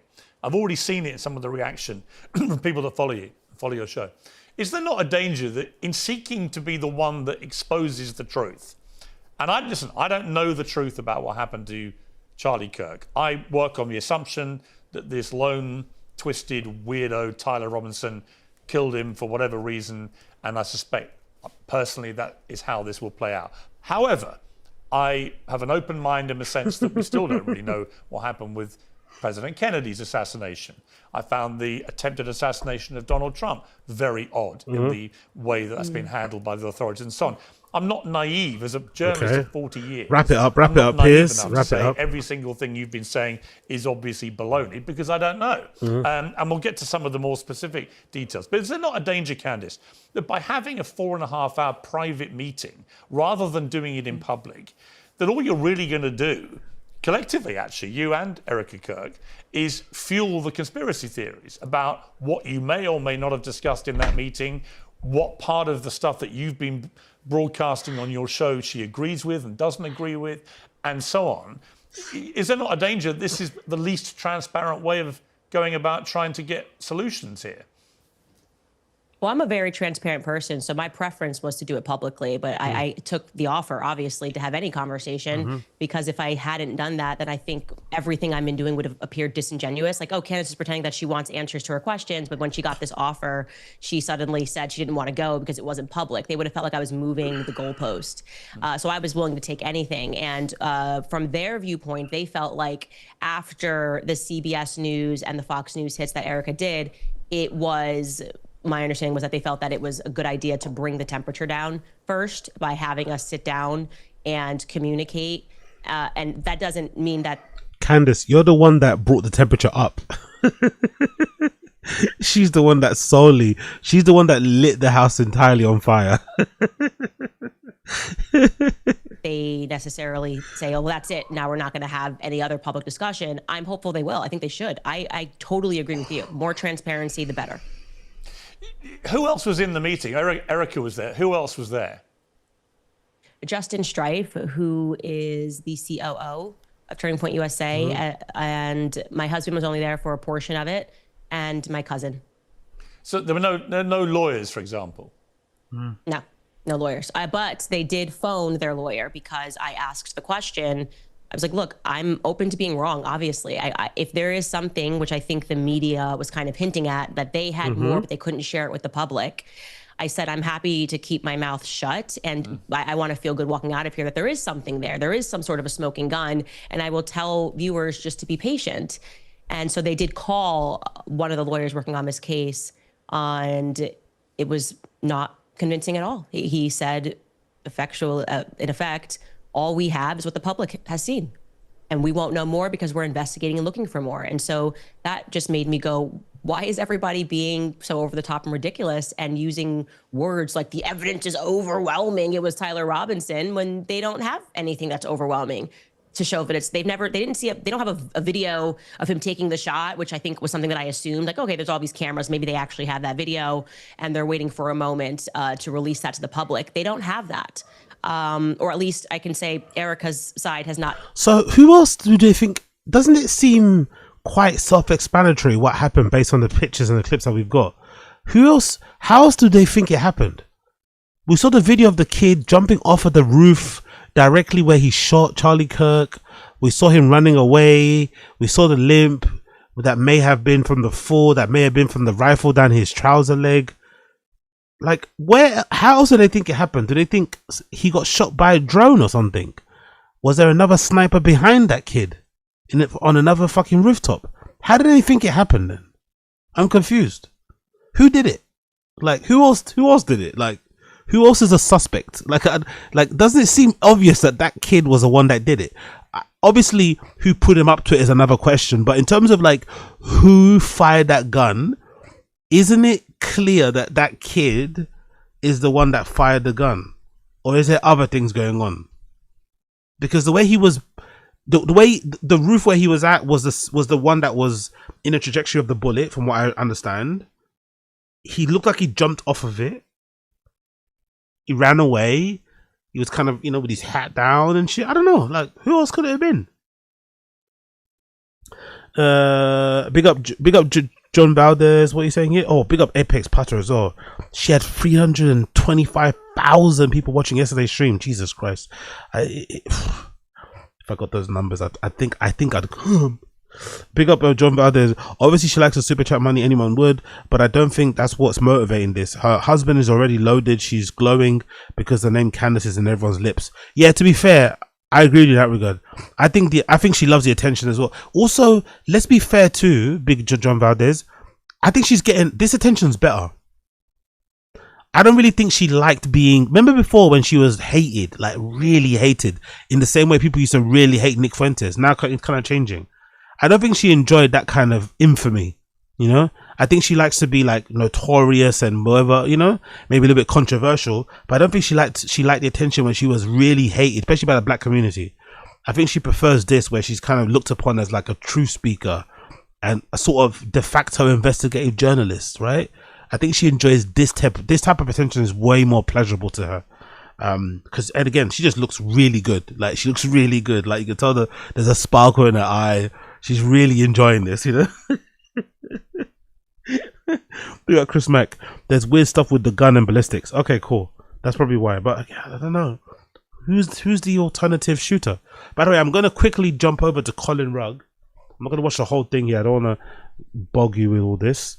But the guy called Colin Rugg has a little bit. He has some highlight clips here that I think are the two clips that everyone's kind of going crazy. But let's just scroll to him. So the first one is this one.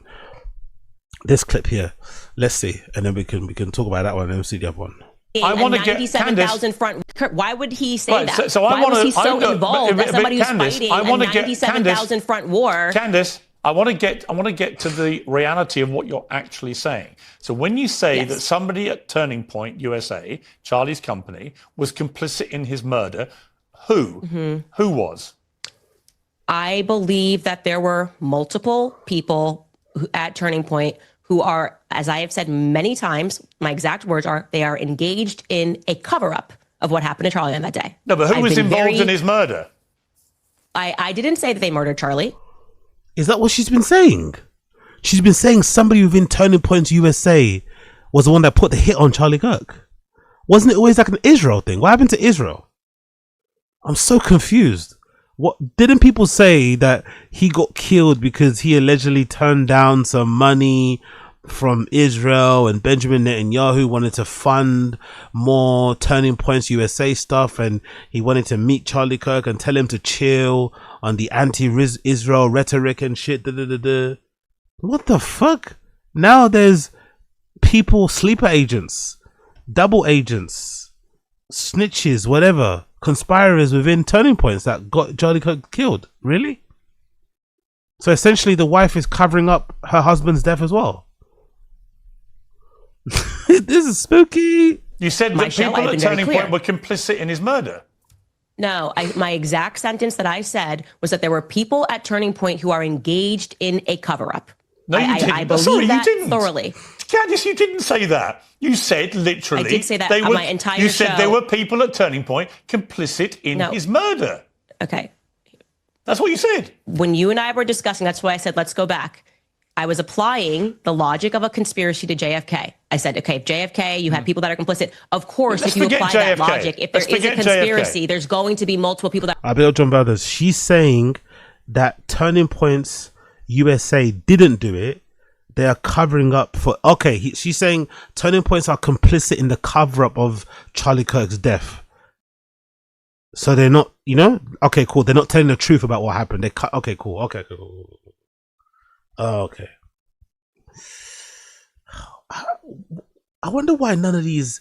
It is quite interesting, isn't it? Even the the attempted assassination, this one, they're not clean cut. I wonder why. There's definitely something going on in it. They're not just like, okay, cool, this is what happened. They're a little bit weird. There's a lot of weirdness, you know. There's a lot of anomalies. There's a lot of like, peculiarities, you know. There's a lot of oddities. You know, there's a lot of oddities on those two things. That are going to be complicit by the time, in order for a large stage murder to happen. You specifically said, you didn't say complicit in a cover-up. You said complicit in the murder. Because I said, who at Turning Point was involved in his murder? And let me clarify for you. Okay, you can keep saying what I said, or you can listen to what I am saying. Okay. When I was using the analogy of JFK and we were connecting it, I was basically pushing back on you because you were suggesting that, all of these people being involved would be crazy. So I was applying the analogy of what happened to JFK. Well, you actually, if you go back and listen, I don't know. Suggesting that a conspiracy. I said you don't know either. You're floating theories. When we started talking about the JFK thing, listen, let me make it clear. Piers, I really think you're not holding on to your thoughts Candace, here correctly. let me spell out my... Big up Candace. Piers, you're not holding on to your thoughts. That's such a good diss. That's such a good insult. Piers, you're not holding on to your thoughts. Piers, do you need a drink, Piers? Do you need to lie down? Piers, you're not holding on to your thoughts.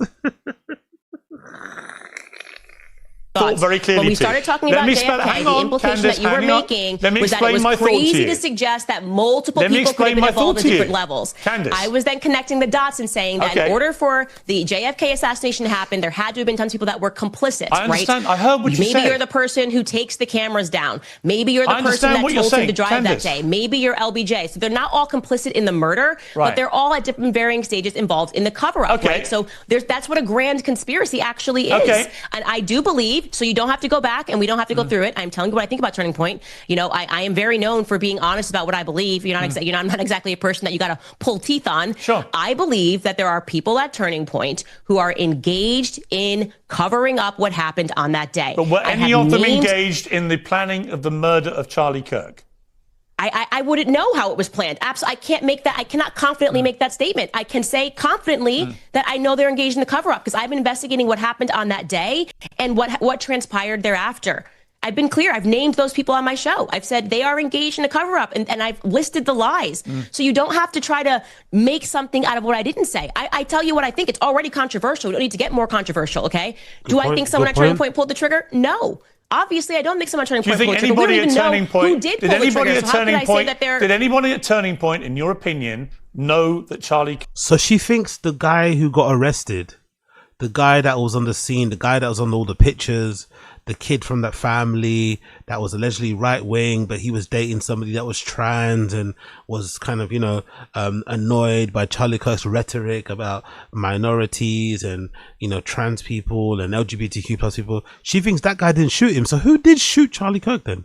If that kid didn't do it, who did? So he's just taking the fall for somebody else. Huh? So confused. Kirk was going to be murdered. There is specifically 2 people at Turning Point USA, and I have communicated that information to Erica and Justin Strife, that I would not be surprised if they had foreknowledge of Charlie Kirk being assassinated. But do you have any evidence I'm not going to name... I am not going to name those people, okay, because it's not right for me to name those people until I know for a fact that they did. Did you give the names Did you give the names to Erica? Yes. So I absolutely did. You gave the names to Erica of 2 employees, current employees at Turning Point, who you believe were involved in the preparation for the murder of Charlie Kirk. Is that what you're saying? I told them that if I were in your shoes, these would be 2 employees that I would look further into. That's and what evidence do you have that they had any prior knowledge of the murder? Because I don't have concrete evidence is the reason why I'm not naming them. So I've been responsible. You've got no evidence, I'm not saying... but you're telling the widow that these 2 people may have been involved in the murder. But you see the problem. Well, the evidence for it is people that there is not concrete evidence. It's like you're trying to get me to say something that I never said and then asking me to defend it. No, I'm asking what evidence you've got. Let's actually go to. You're asking me privately. Did I communicate to them that I think you should look further? That's called an investigation, Piers. She don't know shit, man. Big old Candace, man. I love her, but she don't know shit. I rate it though. She don't know shit. She knows as much as I know. She knows as much as I know. She knows as much as I know. I fucking rate it though. I fucking rate it. That's my queen. Big up Candace, bro. Big up fucking motherfucking Candace. Absolute legend. Oh, that was brilliant. Another clip here. Morgan and Candace fight over whether or not Brigitte Macron has a penis. Oh, this should be a good clip. Is Brigitte Macron a man or a woman? And I think we're going to see the same thing with Brigitte Macron and you. Brigitte Macron. Is is that he was weaponizing deliberate lies for money. And I think you Brigitte did that. Macron has a penis. I really want you to know that. Macron does Here's not what's have important. a penis. Oh my God. How can you not like this woman? How can you not like Candace? How can you not like her? She's letting it all hang out. All pun intended. She is letting it all hang out. Full chest. Brigitte Macron has a dick. Wow. Brigitte Macron has a No, penis. she doesn't. I'm sorry. She had three children. Did she get it removed? She had 3 Did he children. Get it removed? Yeah, you can have adoptive children. You can call somebody. But Brigitte Macron was born a dude named Jean-Michel Trogneux. Well- and I just She was born a dude. She's amazing. I fucking love her. feel. Powerful I want you to know that. I bunch. want you to know. Yo, big up, as always. You won't believe this, Oz, but Piers Morgan has all the answers and is broadcasting them to the world for free. Exactly. Big up, as Odysseys. I love this so much. Know that Brigitte Macron probably stands peeing up. Probably pees standing well, up is what I want you to know. The beauty is we have a big bet. I think Brigitte we have a big stands. bet, and we're going to find out because Yeah. it's going to court. And you will lose that court case. I think you will. Yeah. I am not going to lose a court case because Brigitte is presenting evidence that Brigitte was born a woman, because that's never even been offered. That's just their PR coming after and saying these things. Nobody believes that Brigitte Macron is just unable to present any pictures. Nobody's Show the asking puss. for blood. Show the puss. Let's wait Show for the the puss. Let's wait for the court Okay, case. great. Now, look, and you will be proven wrong again in unless the there's just fallout- federal corruption. I hope, like Tim Dillon said, if Brigitte Macron takes a picture of her fucking vag in order to prove Candace Owens that she's actually a woman, that's going to be peak internet, innit? That is the peak of internet. That is the peak of the degradation of society. That the First Lady of France is taking a fucking iPhone picture time-stamped in front of witnesses of a fucking vag to prove that she's a biological woman. Could you imagine the scenes? Could you imagine the scenes on, what is it, on FR, wherever their station is over there, right? Canal Plus, right? Imagine on Canal Plus. On Canal Plus, a live broadcast of Brigitte Macron, like on the fucking gyno table with her legs spread. Live camera, live stream. So they can prove some American fucking woman wrong. Oh, I love Candace, man. This is brilliant. Absolutely brilliant. Big up fucking motherfucking Candace. Big up motherfucking Candace. I think that's it, right? Who else? Another one. I think Chief Nerd might have a clip as well. Let's see if we can find Chief Nerd. This person also might have a clip as well. And then we'll continue. Where's Chief Nerd? Where are you? There you go. Cool. There you go. This is the one. Yeah, I want to see this one. What's this one about? Let's see this one. Why? What is your theory? I don't know. I don't know. But I don't what's know. your theory I don't then? know. You must have an my idea. theory is that we should investigate everything strange that happened on that day so we can figure out what happened. But are you It's just literally suggesting just called that investigation. are you suggesting why is everybody Egypt- so? Why are we pretending that we don't know why we ask questions? Like why? Like you're a journalist. But you You have know a what this theory. is. You're like, what's going on? What's What's going your on? Why do you theory? want to know why these planes were tracking Charlie? Well, my theory is that we are being sold absolute Fed slop. The media is doing their Operation Mockingbird Part 2 scenario. Oh, I like that term. Fed slop. I like that fucking term. Fed slop. We are being fed slop. I love that. By telling us, well, unless you absolutely have a conclusion, you can't even ask the question. Yes, we very well But it damn may can. be, Candace. Keep asking consistent questions until we get a clarified. Big up Josie. Is that recent? Big up Josie. Is that recent? Have you seen the Alex Jones crash out? No, I haven't seen it. Is that recent? No, I haven't seen it. Explanation for what happened on that day, and right now we have nothing. Okay, Big up Uche in the stream chat. Big up Uche in the stream chat. and that is the reason why people are watching my show, because I'm the only one not treating them like they're absolute idiots who don't have two eyes and who believe in magic bully theory Candace, and who understand that Candace. Egyptian planes should not have been tracking Charlie even 3 times this Okay, year would be okay. an anomaly. But Candace, Okay, you've they've been tracking him. We don't know where it's going to end, Candace. but we are going to keep asking questions until we get clear answers. Candace, it may be that the Candace. person in the media spewing bullshit to the public is you. Whoa. No, nice try. It's not. It's Could you be. by saying, Whoa. why are you Could asking be. questions? Don't you worry about Mikey's feelings? Everyone knows what this is. And like I said, because we have the example, By the way, who's Mikey? Who's Mikey? concrete example of after JFK's assassination, the media members quite literally being put on the payroll of the CIA. We have a historical example that we can look at and go, we're not doing that again. Doesn't matter how many times you keep telling the public that I'm spewing bullshit. It is only because there has not been anything that has come out of this investigation that makes any sense that the public is not listening to. I am sorry to say this, Piers, people like you. And what I love about you and I sitting down is at this exact same time last year, you were doing the same weird questioning and making all these things when I said that they were committing a Holocaust against the Gazans, and then you changed your mind. Actually, So you know what, Piers? this time, I'll see you next year when actually- you change your mind again. More information about what happened, and you realize Candace. that the difference between me and you is that I have the courage to take the risks and ask the questions first, Yeah. okay, before it's Go popular. on, girl. You Go wait on, until girl. it becomes popular, Go and on, then girl. you change your You may mind. Fire. Fucking bars. Fucking bars. Fucking bars. She chewed him up and spat him back out again. God damn, Candace. Well done, fucking Candace. She might be talking absolute shit. She might be making it all up, but I'm here for it. I'm fucking here for it. I don't care. I'm here for it. She's so entertaining. I understand why she gets the big bucks. I understand why she gets the fucking high views. I understand, man. She is so entertaining.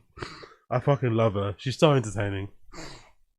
Big up motherfucking Candace. Big up motherfucking Candace. Okay, cool. We're gonna do Comedy Apologia, then we'll do Two Is to Try.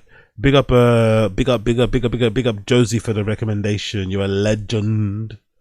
Let's see. Let's do that. So we'll load up Too Lazy and we'll do Comedy Apologia first. Let's do it. Where is it? Where's Comedy Apologia? There you go. Comedy Apologia. Tony Hinchcliffe finally read the comments. Don't you find it interesting how the word "read" can be pronounced "read" and "read"? You know, one of those rare words, isn't it? That the same spelling has two different pronunciations. You can read or you can read. Read, read, read, read, read, read. Love it. Fucking love it. Anyway, Apologia Comedian, let's fucking go. People always go, aren't you afraid of AI? No, I'm not afraid of AI. What I'm afraid of is clips, short Black people. What are afraid of? Sobriety. context things. And I'm afraid of that for you. Yeah, that's true in some ways, but it's also benefits you in some ways too. It's like there's good and bad. Like there's little things that you'll say that are funny that make it into clips, and that's good too. It's like the thing. Like I was talking to Tony about this because we were talking about people that complain about his show and talk about his show. I go, dude, they work for you. They don't realize it, but they work for you. They're the publicity arm, the negative publicity arm for the Kill Tony show. Such a boomer take, innit?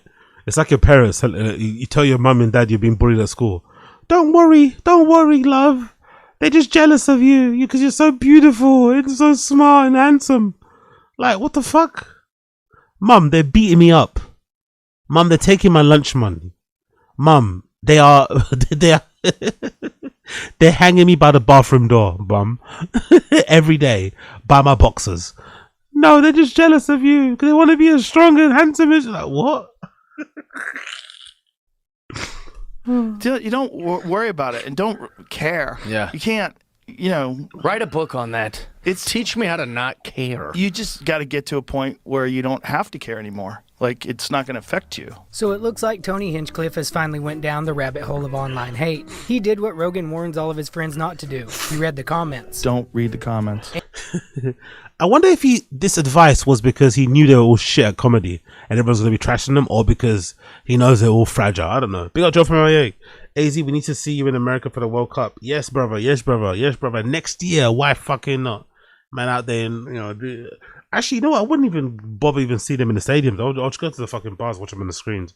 But yeah, why not? Why not be there to watch some football with you fucking Yanks? Watching football with Americans is probably going to be like. Watching football in American will probably be like going to like a Playboy Carti concert with your mum. It'd be like so weird, isn't it? Huh?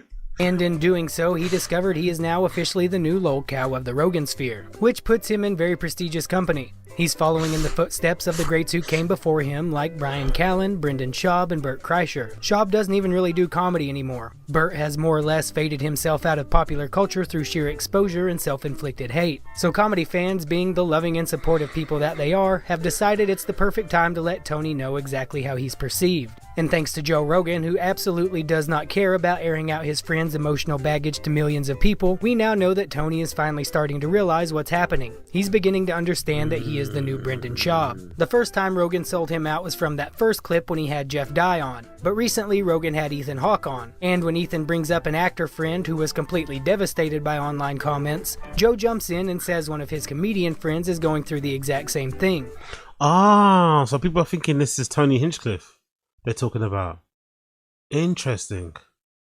To be fair, the Kill Tony subreddit is probably the worst it's ever been against Kill Tony. It's definitely turned. I remember when I used to go on the Kill Tony subreddit and they used to love Kill Tony. I think I felt the shift with the Kill Tony subreddit fans when they started to do those shows in Madison Square Garden, like those big arena shows. I think that's when I felt a shift, because I think from what I can understand, again, I'm not super plugged into the Kill Tony universe and community, so please forgive me, all you Kill Tony esters, you Kill Tony freaks, whoever you are, however you call yourself. But I got the feeling they enjoyed it when it was a bit more ghetto, you know, when it was a bit smaller, when it was, you know, just full of freaks and weirdos. I think as soon as it kind of got on that big stage, Netflix came sniffing around, and then Tony Hinchcliffe started to feel like he was fucking, you know, Seinfeld out here. I think that's when they started to hate it, because Tony Hinchcliffe's ego's always been kind of crazy. But once he kind of, you know, got the Netflix rub, the comedy roast of Tom Brady, his head, you know, inflated like 100,000 times. So I think that's the reason why a lot of Kill Tony fans are kind of not liking his current iteration. So the Reddit's kind of full of a lot of hate. I'm not gonna lie, it's full of a lot of hate. And based on that first clip and everything we've seen since, it seems pretty obvious to me he's talking about Tony. I've seen it happen to actors, especially if you're doing stage. I'm sure with comics. Oh yeah, true. Big up Apex Plus. That's very, very true. The Austin change, innit? Yeah, it was probably a whole different vibe when they did Kill Tony at the Comedy Store. Very, very good point. I never thought about that, actually. It's when you're doing a play and you have to do it every night and you start reading a lot of bad things that people say about you. It is demolishing to your confidence. You know, I mean, I had this actor friend of mine, we shared dressing room, and one day he came in, and he was great in the show, and he came in, and just his whole energy was dark. I was like, you all right? He goes, I went down the rabbit hole last night. I just read what people are saying about me on the internet, and everybody thinks I'm terrible. I had the exact same conversation last night with a famous comedian friend of mine. Really? I won't say his name, but he went down a Reddit rabbit hole the other night. I don't do it anymore. I don't do it. He goes, I f***ed up and I went down this rabbit hole. Don't do it. No good comes from it. And he was like, "You hate me?" I go, no. They hate themselves. They hate everything. So I read these comments and they all say I think I'm terrible. No. You're not terrible. They're terrible. We should kill them. I have money and resources. We should find out where they are. And we should Grim Reaper come a-knocking them. There's no, like, Michael Jordan's not leaving Reddit comments. You know what I'm saying? Yeah. Like, these aren't winners. Oh my these God. Are this people defense, that are... This defense, bro. Only high achieving people make content and put themselves out there, and if you leave a comment it means you're not Michael Jordan. It's like, what? Michael Jordan probably doesn't use his phone. That's probably why. Like, of course Michael Jordan doesn't leave comments. Like, why would he? That doesn't invalidate somebody's actual critique or opinion, right, of the show. Like, I love these guys. If you call their stuff shit, you're a hater, you're a troll. Your opinion doesn't matter because you're not Michael Jordan. But if you call their stuff amazing, you're obviously amazing. But if you don't say they're amazing, you are the lowest of the low. Not doing what they want to be doing.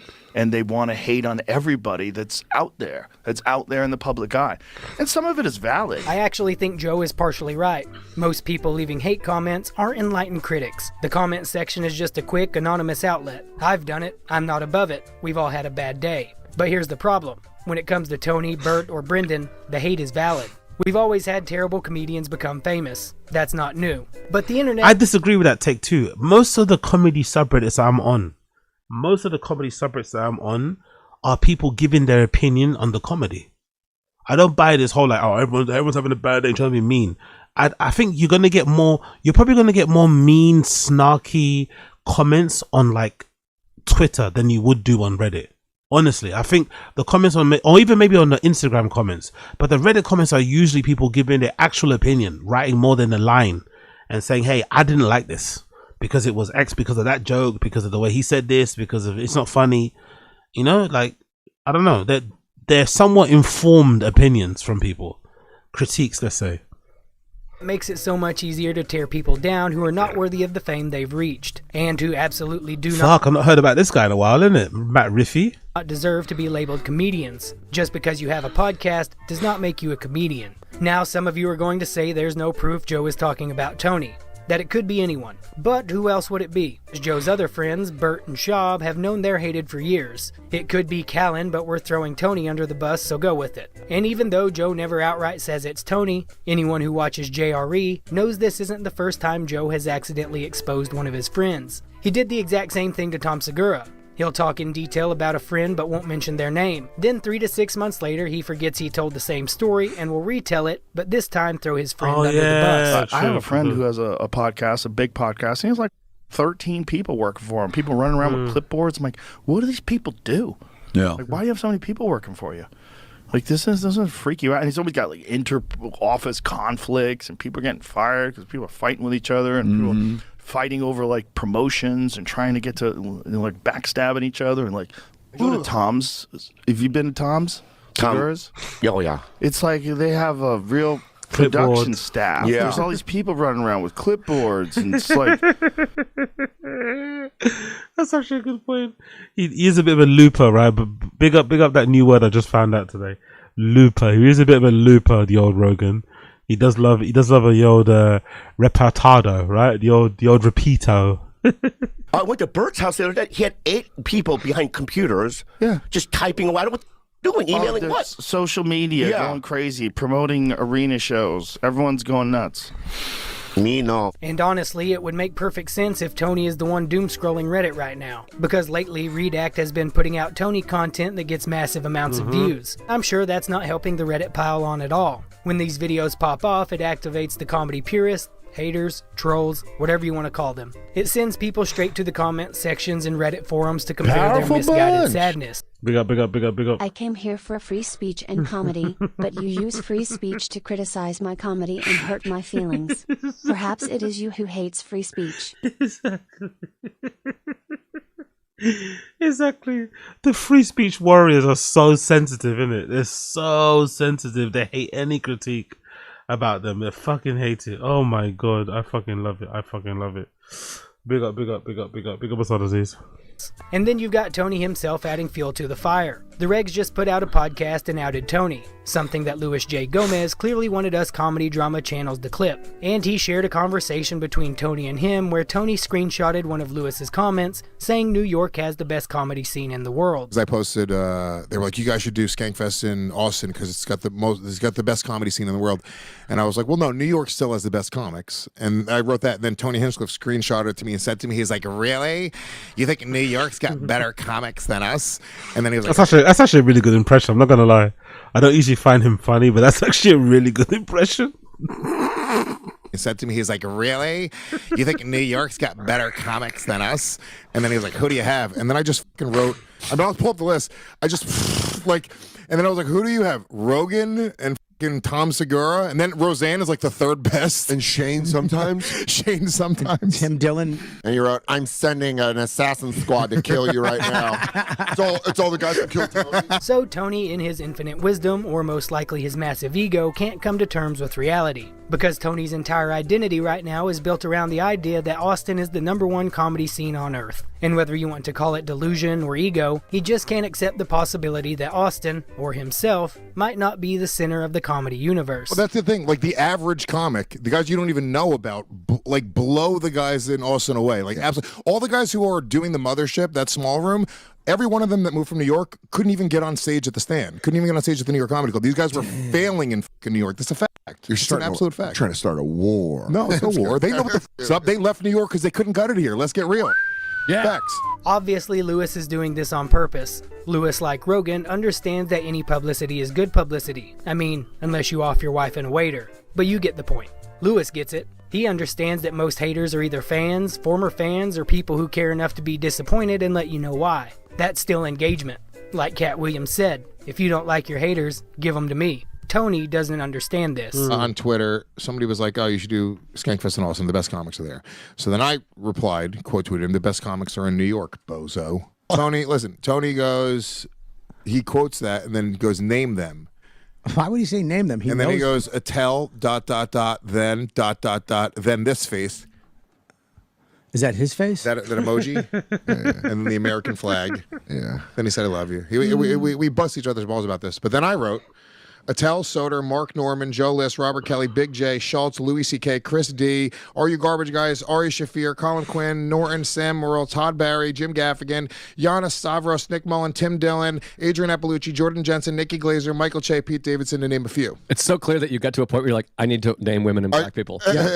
So even with Lewis rattling off the biggest names in comedy, it still isn't enough to break Tony's delusions. What's really ridiculous is that you're watching this video and you're not subscribed. My analytics show that 91% of you are afraid. It's actually interesting, like the delusion of the fucking brainwashing. Like, does he actually think the Austin scene is the best scene in stand-up comedy in America? Really, especially when you're a comedian yourself. You know that not everybody has moved to Austin. The whole Austin lore is kind of faded. A lot of comedians are sniping and saying it's not maybe the greatest scene. Especially some of the more left-leaning liberal comics are not having the greatest time out there, being surrounded by all these fucking right-wing edgelord guys and shit. It's strange that he really does think that, isn't it? He truly believes like the mothership is the be-all and end-all of comedy out there. It's really interesting. Very, very, very interesting. He's a true believer. To admit you like the middle-aged male version of TMZ, but this is where we are. This is America. Subscribe. At this point, he's not debating. He's just arguing for the sake of arguing. This is what happens when you've argued a position for so long that you suddenly realize you're wrong, but you've already stood on the lie publicly, so you have to go down with it. If it's a lie, then we fight on that lie. But we gotta fight. And once that happens, you can't back down. Not because you're right, but because admitting you're wrong would mean admitting that the last few years of chest pounding is now one of the most embarrassing times of your career. You didn't put Chris Rock, Louis C.K. He did put Louis C.K. Oh, no, I didn't. He put Jerry Seinfeld. Then I said to name a few others. This isn't even Still talking Rock, about dude. the mid-level guys that are actual killers, like hundreds of them. All of the young bucks who followed Shane and Rogan to Austin couldn't get stage time in New York City. Whoa. Who you got? Then I was like, then there's unknown killers that like Greer Barnes or Mike Britt that will literally be impossible for anyone in Austin to follow. There's like 100 of those guys, the Godfreys, the Mike Yards. I was like, if you're talking about pound for pound, there's no talent pool like New York. This is off the top of my head. Austin has you, Shane, Rogan, Tom, ... Roseanne. It's thinning out. Well, they're all from LA. Snap! You Back put to your, reality. did you put your phone down? Or you're like, I gotta air my hands. Was your phone? After taking all that smoke from Lewis, a logical, sane human being might pause and say, alright, yeah, you're right. New York's the top comedy scene. LA is probably number 2. And Austin probably number 3. No shame in that. But Tony can't do that. Instead, he doubles down. And he genuinely believes rattling off Austin's so-called top comedy assassins is a valid counter-argument. He goes, there's Ron White, Rogan, Segura, Roseanne, McCusker, Sebastian, Christina P., Burt, 6 weeks a year, Hinchcliffe, he called himself Hinchcliffe, Brian Simpson, and then the Kill Tony regulars. By the way, I love that bit. I love how he says I love how he includes himself, but just says his surname, Hinchcliffe. Because I guess he prefers saying that instead of Tony, because Tony sounds a bit gay, so he wants to be more manly. It says Hinchcliffe. Calling yourself Hinchcliffe is hilarious. Literally, again, bigger draws than everyone you listed. He switched the thing up. He went bigger draws. Yeah, no. Than funny. Yeah. That's a different argument. Do you know what Mike Britt could do in a minute on Kill Tony? Also, are those guys bigger draws than Mark and Sam? No. Mark's doing multiple shows at the doing- Beacon. Yeah. Ari's doing multiple at the Beacon. Sam's doing Carnegie Hall. Yeah. Did you get him to budge at all, or was he just like, you guys can't sell tickets, and that was the end of the conversation? No, that was that. He didn't. but selling we're tickets just busting is a each other. different- We're just busting each other's balls. Selling tickets is different. There's than being plenty of funny. people that's. And I love Austin. It's my favorite place to go do comedy in the world. It's so fun. But you can't fucking deny what New York's been building for 5 decades. At this point, it's genuinely hard to tell whether Tony. I think you can. I think they let them get away with it. I think it's the East Coast and whatever. I think they let them get away with it when the Comedy Store was at its pomp. I think they should have really stepped in and made it known that, hey, there's other scenes outside of fucking LA. I think they let Rogan and crew get away with the Comedy Store's never been greater. The Comedy Store, oh my God, the Comedy Store's so good right now. Remember that whole thing, that whole era? The Comedy Store's so great right now. Oh my God, it's so fucking great. I think they got away with that for so long that they just transferred that same fake hysteria, hype, whatever that existed in the Comedy Store to the mothership. Essentially, that's how they treat it. They treat the mothership like it's the Comedy Store when it's not really. But I think that's what they've done. Is just fighting on a lie, or if he actually believes what he is saying. Like, does Tony really believe Hans Kim is a killer? Or was Hans just a convenient pawn used to dampen the backlash after the Dong Dang or whoever tried to get him canceled for actually being funny? I mean, we had such a lineup last night. Hans Kim, Doug Stanhope, Roseanne Barr, Ron White, you and me. I mean, the show's... That's probably the best point, actually. Big up as hard as who cares whose scene is fun is better? Your comics, just be funnier. They're never gonna do that, innit? They're always gonna be worrying about those business and tickets and all this sort of nonsense. You don't really even talk about bits, innit? You don't really hear maybe the only podcast I hear where they talk about bits, like actually writing jokes, set up punchline, whatever, is maybe Tuesdays with Stories. Maybe some occasions, Bad Friends with Andrew and Bobby. You don't really hear a lot of stand-up comedy podcasts where they actually discuss putting together a joke. Oh my God, this joke actually killed in this room. I said something like this. I mean, they don't even talk about that. They don't even, when they talk about shows, they don't even talk about, oh my God, I can't wait to go on the road. I've got a really funny routine that I can't wait to show. Like, so I mean, it's all about tickets.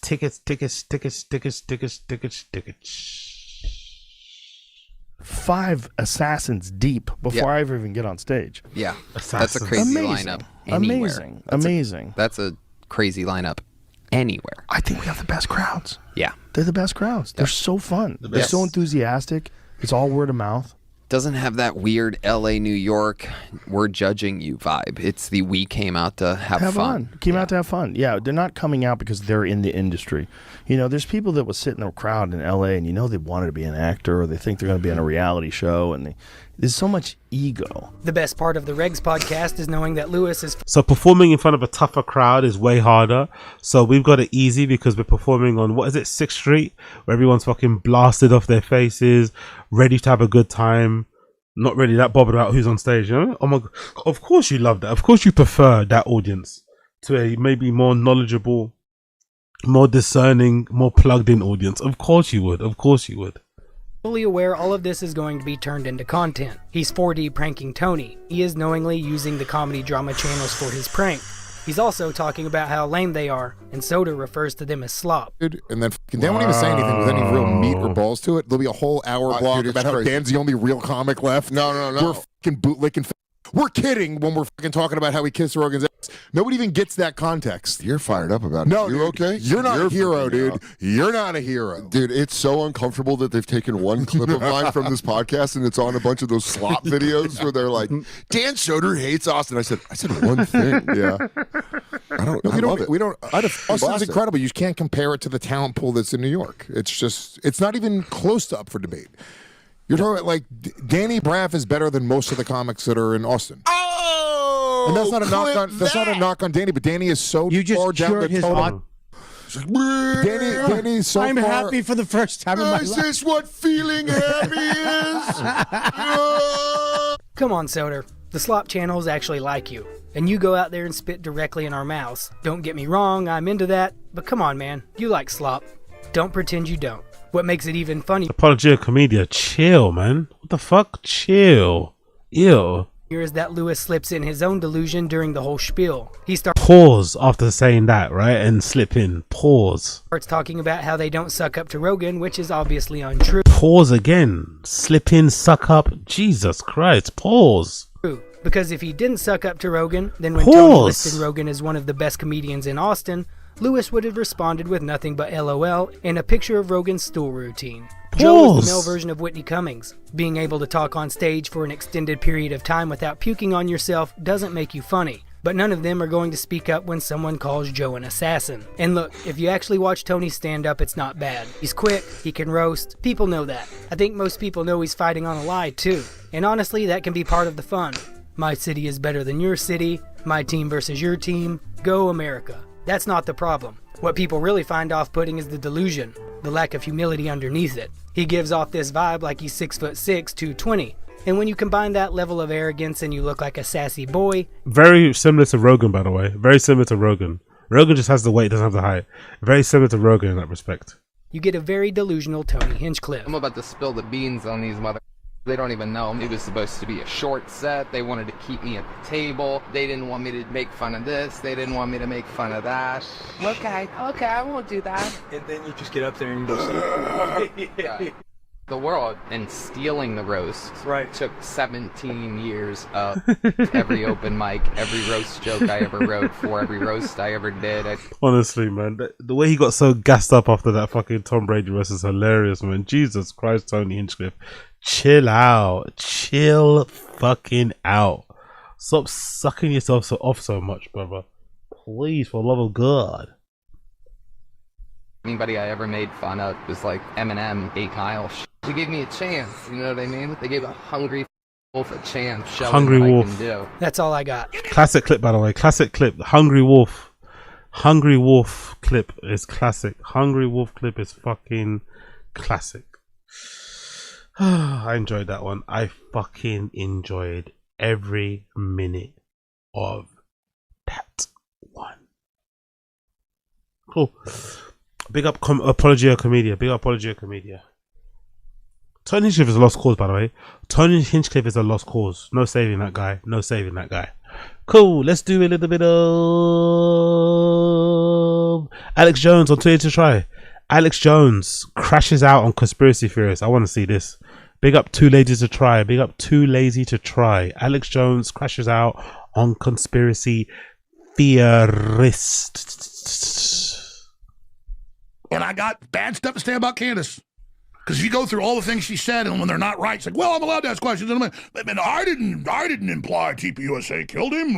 Oh, bullshit. Or if you don't agree that the guy shot Charlie under his arm, or the guy with a bottle of water isn't really a camera gun, or there weren't trap doors and all this stuff, then I'm, every time I would say, well, that doesn't look accurate to me. Oh, you're on the payroll of the Jews. Well, I sure as hell ain't ever found the damn check. Ain't seen it yet.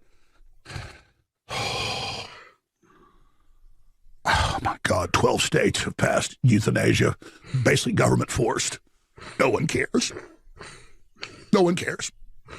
No one cares. They're killing all these kids, cutting their penises off and their breasts off. All right, so Alex Jones is going through it once again. This is the third time this year he's broken down crying. Now apparently he's fed up with all the conspiracy theorists, which is just hilarious considering he is like the conspiracy theory guy. So it's ironic seeing him now be like, man, people are out of control. They're looking into things too much. Not everything's a conspiracy theory. The Jews aren't behind everything, which of course is just making his fans think he's sold out to the Jews. Because now whenever there's a tragedy that happens, his fans immediately think it's a false flag orchestrated by Israel. Like with Charlie Kirk's assassination. To be fair, can you blame him for how fucking wrong he got Sandy Hook? And for the penalty, you know? It nearly bankrupted him, right? Can you blame him for being a little bit risk averse when it comes to conspiracy theories? I think his fans need to give him a break. You know, he got Sandy Hook epically wrong, right? Probably one of the worst calls he's ever made. He paid a huge price for that. And yeah, I'm not surprised that he's a bit hesitant to jump on conspiracies. Jesus Christ. And then also the mass shooting in Australia that happened over the weekend where 15 people were killed and I believe a dozen of them were Jewish. And a lot of Alex's fans thought Israel was really behind it, but Alex doesn't agree. So he went off on people that believe that theory. And of course, people in the comments are just calling him a sellout. When I cover this stuff, I'll see in the comments, like if I cover a nuclear reactor that's melted down, people say, why? Can you can you call out sick for work and blame it on Israel and Benjamin Netanyahu? Is that possible? Do you think there's somebody out there that called out sick for work or called in sick to work and blamed Israel? Like, there's got to be somebody out there, isn't there? It's the IDF's fault. I can't get into work today. I cover up the Jews because we can only talk about Jews, not a nuclear reactor melting down. I cover the Jews, but I don't have to sit here and prove myself to you. And you, a lot of you people out there don't have any real grasp or depth of history. Like, why are you covering up for Jews? Or, oh man, this hurricane sure devastated this area. Please donate. Jews. You know, look, the Muslim Brotherhood is celebrating the murder of all these. Big up the stream chat. It's the best stream chat ever. Big up Wild Fan. I'll try tomorrow. Big up GCTC. This is genuinely hilarious. Israel ate my homework. Big up Diana. I ain't sure, but I'll try tomorrow. I fucking love it. You Jews. Why do you care about them Jews? Well, A, I don't want to kill the Jews. And B, the Muslims want to kill all the Christians too, you dumbasses. I don't want a heart attack, and I also don't want cancer. See, it's like, you understand that, right? Like, I don't want to eat dog. I always find the way Americans say Muslims to be kind of racist sounding. Is it me only? It always sounds really insulting. Muslims, you know? The Muslims. It's like, isn't it Muslims? Muslims sounds wild. It sounds like a racial slur. Muslims. The Muslims.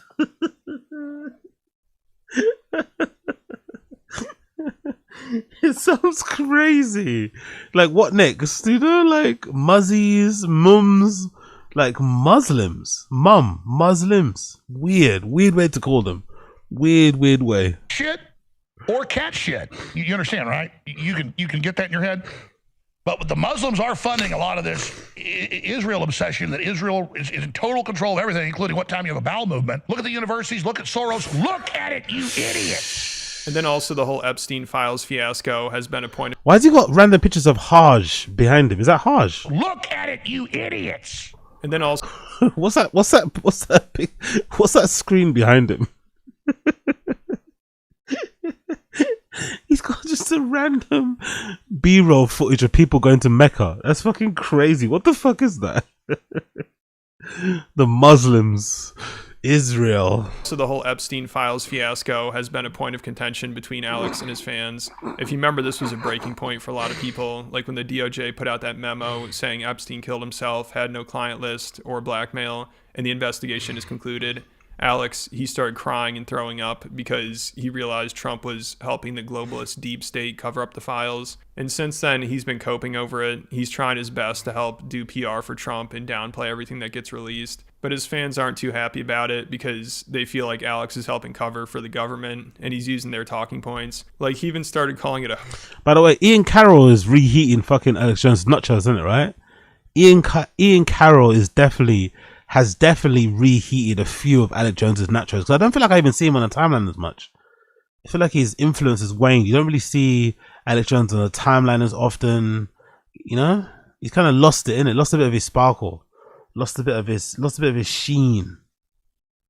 Lost a bit of his virality. Hoax. Not the whole thing, but Trump being involved. Apparently that's the hoax. So Alex's fans are like, dude, are you really calling it a hoax now? This is insane. And Alex even read some of these comments on air and started having a complete meltdown over it. I was trying to get him course correct because he's the ship I'm on, and if he goes down, we have all got a big problem, Cupcake. You know what skin in the game is, sweetheart? You got people trying to put you in prison and kill you? No, you don't. I'm not mad at you. I'm just in general, all you people are not in the front. Skin in the game. Big up Nicholas Nassim Taleb. Big up Nicholas Nassim Taleb. Skin in the game. Front lines of this war for decade after decade after decade trying to save humanity. And then you always misrepresent everything to make yourself feel powerful. That's pathetic. You need to grow up. You need to get right with God. So there's that. Unbelievable.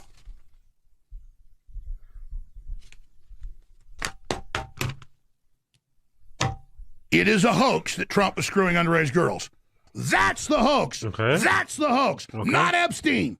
The attacks on Trump that he was involved were a hoax. You understand? The attacks on Trump that he's involved is a hoax. The attacks that Trump's involved is the hoax. The attacks that Trump's involved is the hoax. That's not saying Epstein's a hoax. You put that in my mouth. You said Pause. that. You use my credibility to claim I'm saying it doesn't exist. You are lying. See? You lie in my name. You. So it's good to see things are.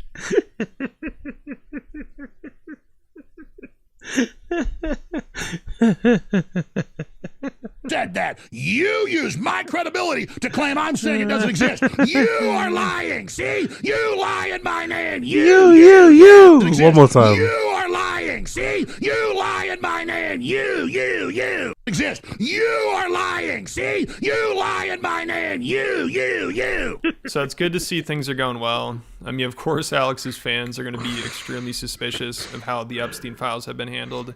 But now Alex is helping the president do PR and is coming up with excuses for why he doesn't want to release them. So his fans are obviously going to think that's strange. But they aren't on the front lines of the culture war against the globalists, so they don't understand the pressure Alex is under. It sounds like he's basically saying he can't afford to have the president fail, so that's why he's trying to help him do damage control. And same thing with him getting involved with the Candace Owens situation. Since she's dividing the right and destroying Turning Point, Alex Jones now has to disprove her conspiracy theories. It's hilarious because she's just basically doing the same thing Alex did with Sandy Hook. So it's wild seeing him act like Candace is going too far. She's acting like she's just asking questions, but she's doing some real damage. And of course his fans are going to be like, what the hell is going on here? I mean, it sounds like Alex had been trying to avoid this topic, probably because he just wants everyone to get along. Like, he wants Turning Point to succeed, but he knows if he covers this without being critical of them, his fans would think something's up. But now I think he's worried Candace is doing some real damage, so he felt like... Wow, look at that tweet. For those who just waking up to the fact that Alex Jones sold out to Mossad years ago, welcome aboard. What? They're calling Alex Jones a shill for Israel. It's fucking... Look at how things change, man. Who would have thunked? Who would have thunked Alex Jones, king of conspiracy theories, would be seen as a Mossad sleeper agent? Fucking crazy, innit? Fucking crazy how things change. He had to step in. I've just been sitting here and watching and analyzing. And I don't know exactly what's going on both sides, but I smell some really bad stuff. See, it just doesn't feel right. I can get all the clips and play them back to back on all of them. It's going to hurt TPUSA and it's going to hurt Owens. I'm not going to lie. I'd love to share an 8-ball with this guy. I'd fucking love to share an 8-ball and a couple Jägermeisters, a couple Jaeger bombs, you know, a couple fucking swigs of Jack Daniels, you know, Captain Morgan. I bet he'll be fun to hang out with. I bet he'll be fucking fun. Off camera, right? Off camera.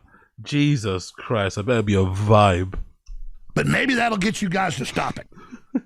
If I got to come in here and bang your heads into each other, you know what? I'm going Pause. Whole hog. That's it. If you're going to make me put all this together, then you are all going to get it. Go on, give it to us. I hate it. Give it to us. I hate having to know all this. I hate having this research at all. You're robbing my time. Fucking bullshit, man. Suffering from knowledge, not suffering from success. Suffering from the immense amount of knowledge. Suffering from the immense amount of knowledge.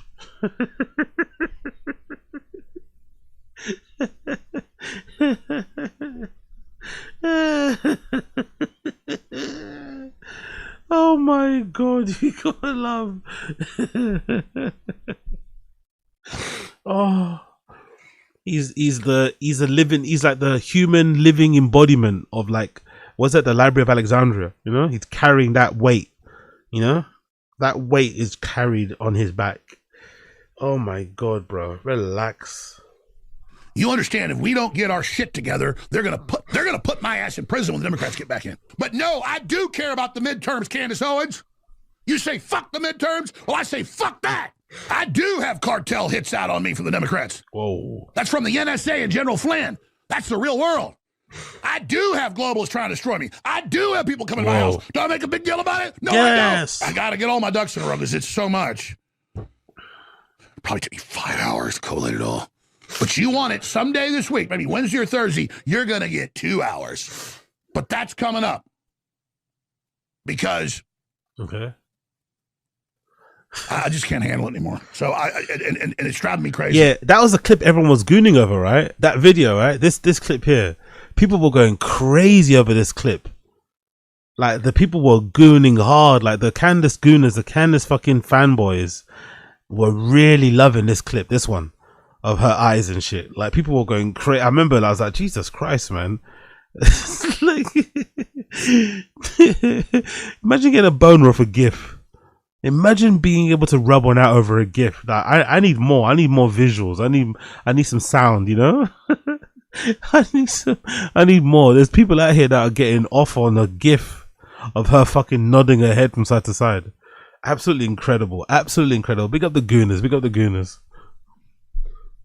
I just can't handle it anymore. So and it's driving me crazy. So you want it, you're gonna get it, and I don't think people are gonna like it. And Alex basically helped pave the way for what Candace is doing, but now he thinks it's too far. So he's trying to disprove all the theories, and he's acting like, man, this stuff is ridiculous. It's so stupid. So it's funny, even Alex Jones thinks these theories are too out there. Because also I've seen some people who defend Candace be like, hey, remember everyone used to call Alex crazy? Yeah. But now Alex is basically calling Candace crazy. He doesn't seem to believe any of this. I mean, he says there's some weird stuff with Turning Point, but he doesn't seem to think Candace Owens' theories are accurate. He said the Egyptian plane theory is bullshit, and he mocks the idea that Mossad was behind the assassination. Charlie knew that Erica was sleeping with the vice president, and that the vice president is an Israeli spy.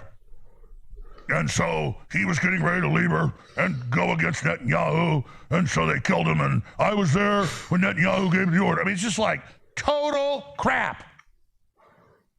We know the corporate media lies about all the things they've manufactured. We don't want to be like them. We don't want to do that. The stuff they say I've been wrong about, I didn't even ever do. They just created this whole story. I did things I didn't do. These different areas that I've looked into, like 66% of the time, you said those aircraft were trailing her. They weren't even in the same continent. Or up by that Utah place and one other place is where they send those planes to get repaired. And then all the people, oh, Erica Kirk wanted him dead. TPUSA wanted him dead. Oh, it's corruption. It's hidden money. They got caught. Did you know they got audited by the IRS repeatedly? No, they never told you that recently. And I know them, and they're nice people. You don't have a conspiracy like that coming out of a group like that and interfacing with all these people and then doing something. That's not how it works. That stuff is highly compartmentalized. I'm saying I've gone through this stuff and you know, what she's doing. Oh, I've been given by this group the proof of the planes following her for years and all this. We go look at it. It's not the case. Ooh. You're about to see that. Oh, this person, very credible former military, he just walks into this military base, into this secret room with all these officers, you know, planning the Kirk thing. I'm like, what? And then, oh, you know, I never really said TPUSA was involved in killing him. What did you say to him? You don't outrightly say it, but it's everything, but it's 99%. But I'm not mad. It made me start thinking, well, did they? So I had to go spend tons of time on this, and it pissed me off. But I think it's healthy overall. And the good news is the American people don't buy the bull anymore. So what a turn of events. Alex Jones is trying to put an end to conspiracy theories. It's incredible. But I don't know if he'll even need to, because it looks like Candace Owens' own fans are starting to think she's in on it too, because she met with Erica Kirk in private. So Candace Owens' audience has come to believe, based on her latest video discussing her conversation with Erica Kirk, that she's compromised and part of the conspiracy to cover Chuck's assassination. She starts the conspiracy theory about the assassination plot and about what we've been told isn't what had happened, and then because of that one meeting with Erica Kirk, now she's a part of the cover-up. I love it. I love it. I love it. I love it. I don't know how much longer she can keep this up. I mean, it's bound to implode eventually, but it's been entertaining as hell to watch. Yo, big up to Ladies to Try, appreciate you. Big up to Ladies to Try, appreciate you. Big up to Ladies to Try, he's a fucking G. Cool. Let's move on from that one. Let's actually go back a little bit to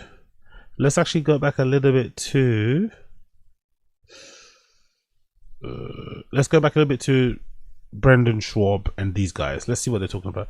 I want to skip past the fucking Asa Akira Goon Fest, by the way. Them subscribes to OnlyFans and they pay us. Yeah. Okay, what's Chin saying? I want to hear what Chin's saying about OnlyFans. What's Chin saying about OnlyFans? Let's hear Chin's. Look at his face. Look at that fucking face. Look at that fucking face, mate. Jesus Christ. Look at that fucking face of Chins. God almighty. Let's see what this is saying. Work out. My ex, she does accounting stuff.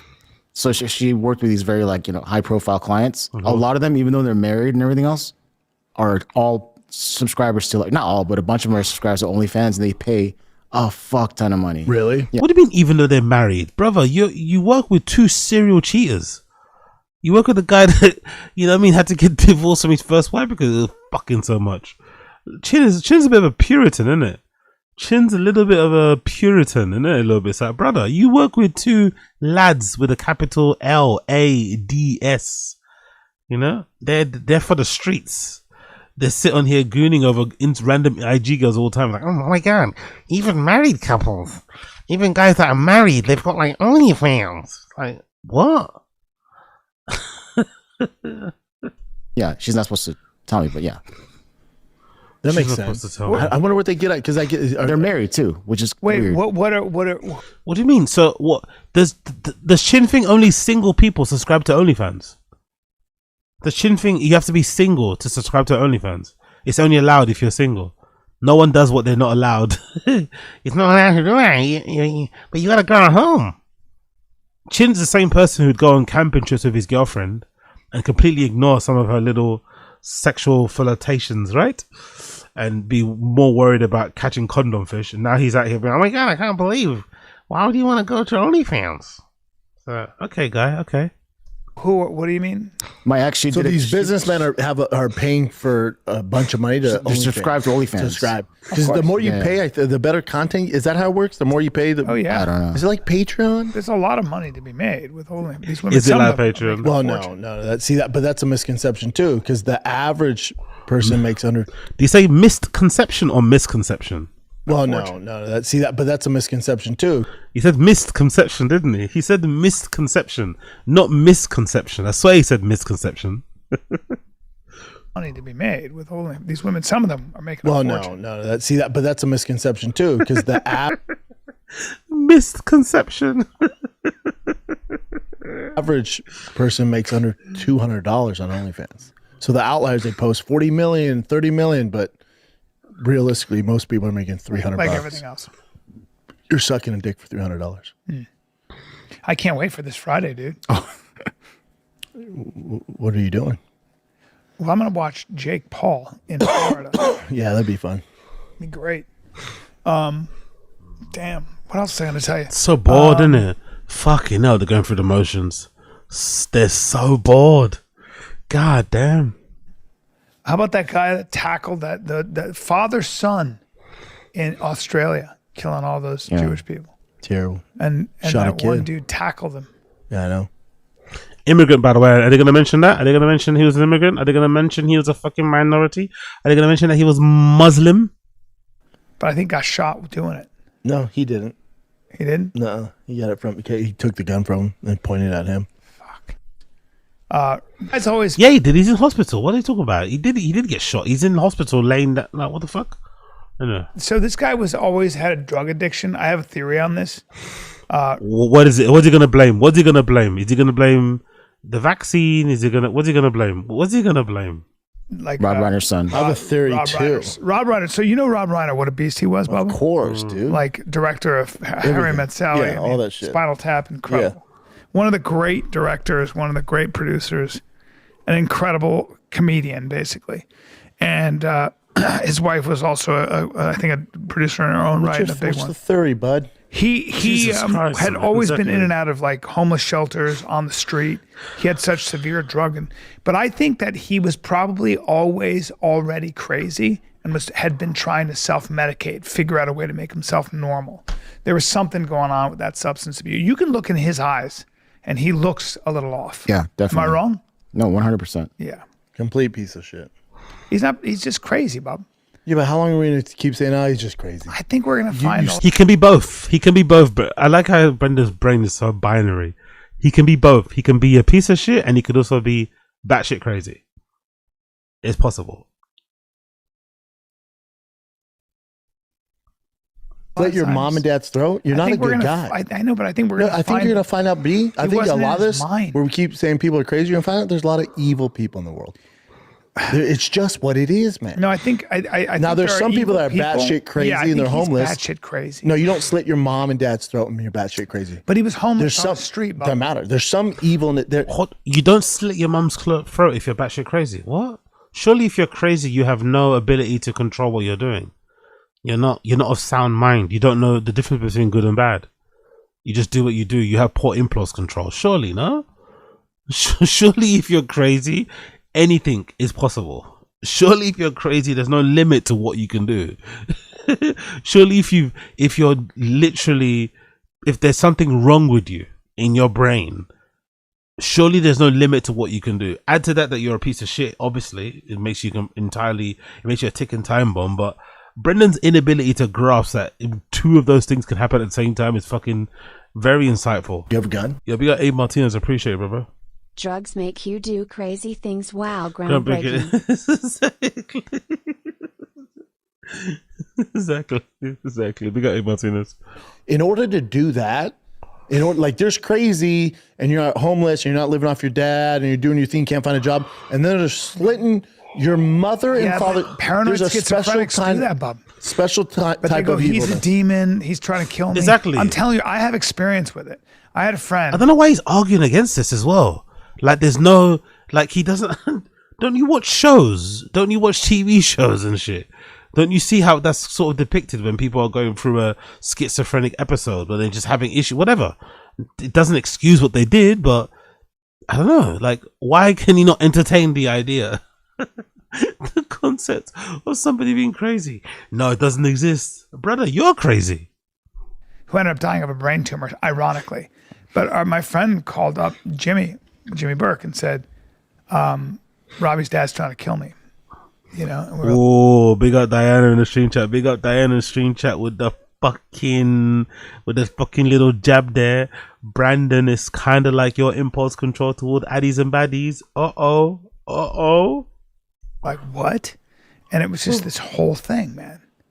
You know, and he... Do we have any background on the kitchen? Is there anything?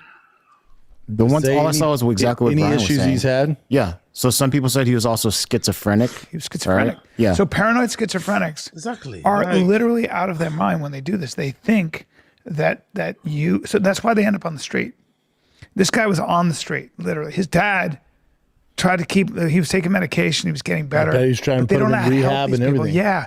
Oh, he'd been in and out of rehab, but he was also in homeless shelters down the street. He would disappear. They wouldn't find him. That's what makes the story way more tragic. That's what literally makes the story the most tragic, gut-wrenching, depressing thing you could ever read. Because clearly the kid is suffering from some sort of mental psychotic issues, right? Whatever he's going through. Plus, he's probably a piece of shit anyway. That's what led to what led to happen. You know, that's what makes it so sad. And the fact that his parents were trying everything within their power, everything within their resources to try and get him the help that he needed, and it just didn't work. And in the end, they paid the ultimate price, you know? Like, it's fucking crazy. That's what makes it so heart-wrenching. This motherfucker, this guy over here can't understand. He doesn't get it. He doesn't understand it whatsoever. Like, no, you can't be that, brother. Like, anyway, it's just a really interesting interesting how his brain works. He had major mental illness, and paranoid schizophrenics these are the guys that pick up a gun, kill everybody. They just do crazy shit, man. And we don't know. I'm surprised he didn't he say his mum has a mental health issue? Because Brendan and his mum aren't that close. I'm pretty sure this is where my expert knowledge of T-Fat-K comes in. Isn't there some sort of law about Brendan and his mum? Brendan doesn't get along with his mum too well. I don't think he gets along with his mum. And I think there was something he said about his mum having some sort of issue. Oh no, sorry. Maybe it was alcoholism. Maybe I think she was alcohol. I think she was maybe an alcoholic. I think so. But I remember him mentioning she has something wrong with her. Brother, don't you have some of those things in your family? Like, goddamn. Know why or what it is, but they're never the same. And I'm telling you, Bob, if you talk to people who have family members like this, it's way more tragic than it is. They don't use words like evil. They're like, there's nothing we could do. Look at him. You can see how skinny he is there. You see his eyes? Yeah. There's like a lot of clips coming out too where they're doing interviews because they did a movie together, right? Yeah. Scroll down, Chin. Mm-hmm. But then he's just like dead behind the eyes. On Monday, Nick was booked in LA County Jail on suspicion of, murder of his father and mother, right? Yeah, Keep but going struggling down. with addiction. Donald Trump didn't help. No, the he matter. didn't help the situation. Not He good at really all. fucked up. Yeah, that was gross. Homeless as a teacher, as a teenager, I mean. Teacher. Big up Chin. Man. Nice quiet Yeah, reading fight, I here. guess. Love a bit of this. So I'd rather you hate me and be alive. Must be a quiet reading. He We love bond a this. lot with his father growing up. Yep, they mentioned that. This kid was always a little crazy. Nice bit of quiet reading here. Great for the Always a little nutty. podcast. Let's not let our fans know what we're reading or what we're doing. And they worked on a doc together. Audio is king, by the way. Audio is king. All those gaps and silence and then just seeing the screen. Love it. Audio is king. And about his life, really. Yeah. He's been in a ton of rehabs. If I wanted to do it my way and not go to programs they were suggestion, then I had to be homeless. Nice bit again. Love Man. the fucking silence. The slitting the throat thing was probably the craziest part of it too, because that's like legitimately wanting to kill, like an evil way, kill someone. And then when I watch all these body cams with cops, the people that kill, it's up close and personal. yeah, it's super like what do you call it? Intimate. But then I see a lot of these people. Intimate, Chin, huh? Intimate. Now we know how Chin gets off. They're saying like, oh, there's a voice in my head saying I need to kill someone. I need to kill some even like at Macy's. I don't know if you saw this recently. Some woman was changing her diapers, kids' diapers, and some woman started stabbing her. Fuck. Yeah, homeless Friends woman. and family told the Times that Rob and Nick got in. What the fuck is Chin watching? Chin's on the body cam subreddits, right? Watching stabbings and shit. Chin's algorithm. Could you imagine what Chin's algorithm is like? Could you imagine what fucking Chinster's algorithm is like? Chin's algorithm must be wild. To an argument on Saturday evening at the party at Conan O'Brien's home, and that many people noticed Nick acting strangely at the party. There you go. You saw that Will Arnett Conan O'Brien thing? So funny. Yeah, so I too. God, that was good. God. Bateman's asking for your sister's address. Okay to give? Okay. Tell him to make it look like a robbery. Yeah, this is tragic. What else you got, Jen?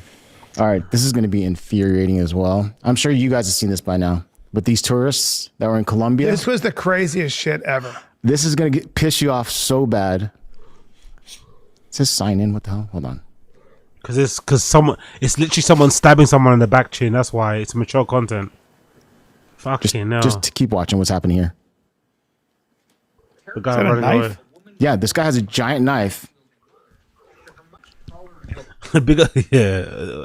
Here we go. We're gonna have macho power hour now. I would have done this. I would have killed him with my bare hands. Brian would have hit him with some of that boxing he's been doing. Big up Will Sasso. Legendary clip. Companion chose to step back and hide behind a wall. Oh, in a wow. move he's now unfortunately paying for with internet infamy. Look at all these A pair other of people American coming in. tourists were walking down the street on vacation in Colombia when the armed attacker suddenly approached them, lunging at the woman trying to... Don't get me wrong. Really cowardly of the man. But people don't know what they're gonna do in those situations. You're in a foreign country, very far away from home, and some random person just comes up and starts stabbing you and your friend. Very cowardly. I'm sure he regrets it and stuff, and he's probably gonna feel awful for a very long time about it. But I don't know. It's not nothing to kind of get crazy and jump on. I mean, it's like there's people out here who have never been punched in the face. Don't know how that feels. It's like I don't know. It is what it is, isn't it? I think the woman's all right though. I don't think she died. I think that's a good thing. And obviously everybody else came to help anyway. So again, maybe if you're not going to be able to defend anybody, maybe it's best you just remove yourself from the position to let other people who can defend your friend step in. Unfortunate situation, but I wouldn't go too hard on the guys. Let's hear what the Alpha Male 1 and Alpha Male 2 have to say. steal her phone, according to news. He ain't that into that woman. A Is man what it is. passing by on a motorcycle. No, he's just a then pussy. seen doing He's a what her pussy. You don't have to be into a woman to companion protect failed her. jumping into action to help the woman. The passerby hopped off his bike, hit the mother. Well, you could tell he's a cuck because look at the way he's wearing his fanny pack. Passing by also jumped in to help. And he has a backpack on. Colombians don't fuck around, by the way. They do not fuck also, around. just give up your phone, lady. Yeah, but they don't. You're not fucking with Colombians. I don't think the guy asked for the phone. He definitely came straight to them and started stabbing. That's the scary part. I think that's what really shook the guy up. The guy didn't come asking for the phone with a knife in his hand. He just started stabbing first. They will fuck you up. Now look at him. Now watch. Only once the thief was subdued is her companion seen managing to make his way out from behind the wall. Oh my God. Oh, that's him. Reportedly took the suspect into custody for full identification, but ultimately didn't arrest the man because no theft was committed and no complaint exists from the Wow, affected no one can. persons. This no now one viral clip has sent shockwaves through the internet, with many criticizing the man's decision not That to help guy's his screwed. female companion. What a. Oh my God. Down? You can't. What would fucking Chin have done, motherfucker? Chin's looking at that guy with disgust. What would Chin have done? Get out of here, fucking Chin. Get out of here. Chin, you would have done nothing. Chin, you would have done absolutely nothing. Can't. You can't. Yeah, You they gotta have to go their separate you gotta ways. Move some. Oh yeah, no, that's never. Who would want to? No. Well, the Netflix deal should be done, right? Of them buying Warner Brothers. Yeah. But then there was Paramount said they outbidded, but I don't know if it's 100% yet, right? Man, I wish I cared. We'll bypass this one then. It's all the same shit, right? Well, it's always kind of. Does it mean that now Netflix have everything? Well, hold on. I don't Paramount. Paramount does that. I don't give a fuck if it's on Netflix or Paramount has $108 billion. That's the most money I've ever seen. Great shit. Landman, all that stuff. They're trying to make big moves. Well, you have to keep up with Netflix. Yellowstone, yeah. Big merger. Wow. That's insane. $108 billion. How the fuck? Anyway, boring. Let's move over. I'm gonna do a couple more. Let's do maybe 10 more minutes, and then we're gonna bounce. 10 more minutes, and we're gonna bounce. Okay, let me quickly go through the Reddit. Let's see what they're talking about here. And what I miss out on the Reddit? Anything I miss out on the Reddit? Anything I miss out on the Reddit? Let me scroll down here. What have I missed out on the last couple of days? I ain't been on here in a while. What's I missed out on? What I missed out on? What I missed out on? Kind of hoping this movie bombs. Oh yeah, shit. He's in the new Street Fighter movie, isn't it? When's that coming out? New Street Fighter movie starring Schultz as who? Dan Hibiki. I'm not really too familiar with Street Fighter characters outside of Ryu and Ken. I'm not gonna lie and douse him, so I don't really know who that character's meant to be. The movie comes out 2026. No official date yet, though, concrete date. But that's what he looks like. They're giving him a prosthetic. They made his nose longer and bigger. It seems like more substantial, and they're giving him a ponytail. Curious to see him fighting. Curious to see what he's gonna look like choreography wise. You know. I'm curious to see what he ends up looking like, but it's bound to be bad, isn't it? It's gonna have to be bad. If 50 Cent is the 50 Cent is the boxer guy, in it as well. The makeup looks pretty good on 50 Cent, but it's surely it's gonna be bad as well. Surely at first it's gonna be bad. When Travel Ball has an overnight stop in LA. I can't play that. BCO is leaving really? I didn't know that. Brian Campbell's leaving Morning Combat. Shit, I wonder why. The camera on me, Brian Campbell. As many of you know, my parent company, CBS Paramount, I've been there 9 years. One of the best jobs I've ever had in my life, has acquired the rights, of course, to UFC, Zuffa Boxing, and a lot of changes are coming. And with that, my role in CBS Sports is not only changing, he's a legend. Growing rapidly. So rapid. Big up the CEO. It's tough to say today, but it is the truth. I will be stepping away from Morning Combat in 2026. My final episode will be Monday, January 5th, 2026. It was never the plan to have it announced this abruptly. It's sort of just how it all worked out. But to begin to use the word bittersweet would certainly not even come close to describe the emotions today.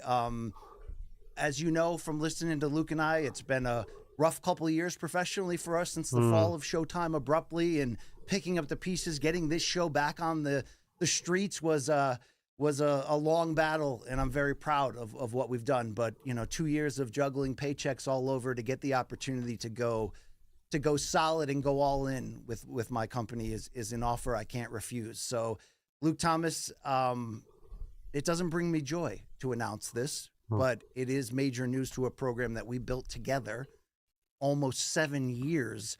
The most fun I've ever had of anything I've ever done in my career, and the thing I'm most proud of, by the way.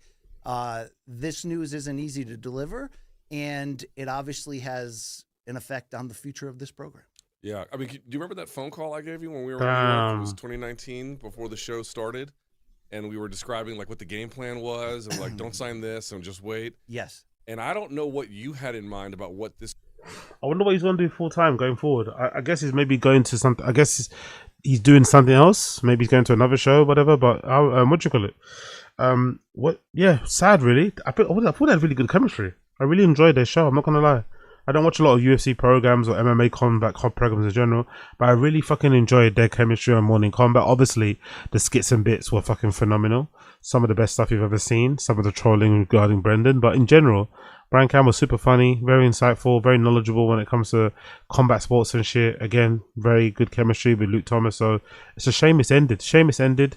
But maybe the writing was on the wall ever since Showtime went under and shit, But yeah, well done and fucking congratulations to BCO. Hopefully he goes on to do many, many great things going forward. And this maybe not as well the last time we see him with Luke Thomas, hopefully as well, going forward as well. That's unfortunate. Was it what we're saying here? We don't. Your fave couple is back with a weekly social media content. Let me take off the music. My husband pajama reading skills. Let's play from the beginning again. My husband pajama reading skills. Asterisk not happening. There's a chance. What is this content they're doing now? It's on. What is this content? Are they trying to be like? Are they trying to do like YouTube couple content or something? Like, what the fuck is this? Ew. Ew. They are way too late on that bandwagon. By the way, that is, I don't know. That's very disturbing. I don't know what the fuck is going on there. I'd be very uncomfortable if I was their children. Like, what the fuck is that? All right, cool. Whatever the fuck that was, I don't want to see that ever again. What happened here? Throwback to when BCO and Papa interview. Oh yeah, this is legendary clip when BCO was dropping loads of chauvinisms. I don't know. Do people think Brendan clocked what Brian Campbell was doing, or do you think he was unaware of the trolling here? What do you guys think when this happened at the time? Was Brendan aware of the trolling or not? Like fitness influencers, like Mecca. They're all the biggest names you've seen. They're in there. Great gym. Never been there. Yeah, it's great. It's Brendan Martin's gym. Yeah. Great gym. Never been there. And Team Paul, Team Shab. That's a separate team we're starting. Thick team. Team Paul, You're an idiot. You had them on your shows. You were saying, these guys, they're super interesting. You say you never look at the comments. No, other people's. I glance. Yeah, I glance. That's fair. You're really that secure. You never look at the comments. No. I'm telling you, I do it on occasion. But look back to Jake. He had some long rant yesterday about fighter pay, and you look at all of the comments. YouTube subscribers. That's a lot of cool cats and kittens out there. I mean, that's wild. Also, you got to hear, but. Cool cats and kittens. Here's the trick for Showtime, BD. You got there, and it's 4 guys in golf suits, and these kids are tuning in, and they're like, "Dude, what is this?" For my colleague here at Showtime. But you shared the stage before or shows with a Brian Callen or who's this guy? Theo Vaughn. No, yeah, Theo Vaughn. No, the other guy. They got Chappelle. This guy. I mean, you've been around some big ass names. We must protect this house. You got to get your brothers back, okay? At the end of the day, Floyd's getting in my grill. Luke's like, biggest motherfucking things in the world, right? You stand in the locker room before, about to make the walk for the UFC, and you had your own damn comedy special in which Luke Thomas turned out surprised, and you tore the house down. Which one makes you want to shit more? He has no time for that. How So do not you? true. You are at a level that we'd like to get to in terms of numbers. How do you deal with the haters? I don't see any of it. I don't see any. I probably haven't seen comments or any of that stuff in almost 2 years. Yeah, right. Yeah, fucking right at this moment. Honestly, yeah, right. Yeah, it's poisonous. Yeah, it can be. It can be. It should. Yeah, but To be honest, if you have to avoid comments this much, even if it's true, let's give him benefit of the doubt. If you have to go out of your way to avoid comments for 2 years, you might have to consider that you might be doing something wrong. You know, if your comment section's that toxic, what are you doing to contribute to that? Because come on, that's insane. 2 years without reading comments. You feel free.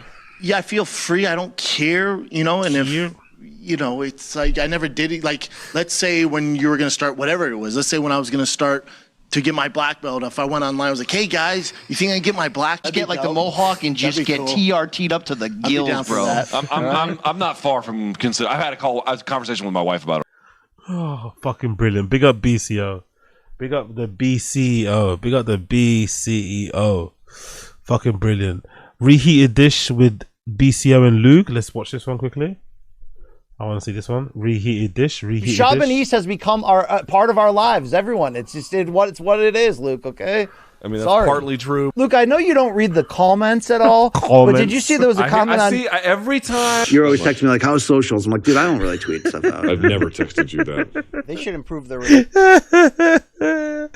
I think Luke Thomas's replies and his clear disdain for skits and bits, and the fact that Brendan's his friend and Brendan got him the Showtime deal and sort of changed his life and shit, and he's loyal to him and he doesn't want to laugh or take part, actually adds to it. It actually adds a little bit of je ne sais quoi, a little bit of flair, a little bit of extra ha ha hee hee. I like it. I love it.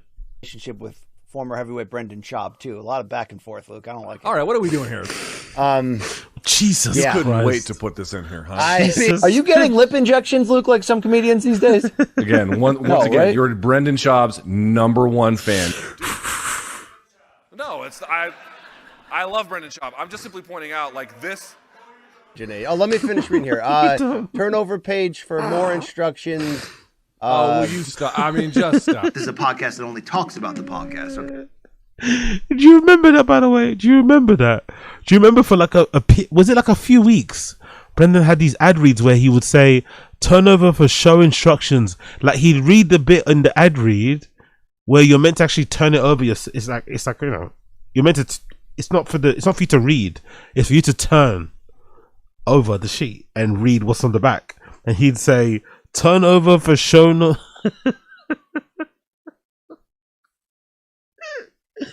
Honestly, that was such an interesting period. I wonder who told him, by the way, you're not meant to read that bit. I wonder if the advertiser got in touch or Brian pulled him to a side. I wonder who actually told him to stop reading that bit of the fucking ad read. It was so funny.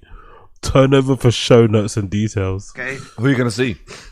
I forgot the fella's name. He's like a real comic though. Okay, you'd be surprised, bro. I mean, seriously. But I'm looking forward to that. Is he walking me to my truck? What are you like? Where's he going? Like, why would he be walking you to your truck? I don't know. I'm not going to blow him. I mean, Luke, if the local DA gets removed at all leading up to this, would you consider not going? I don't even know what that. What The local DA.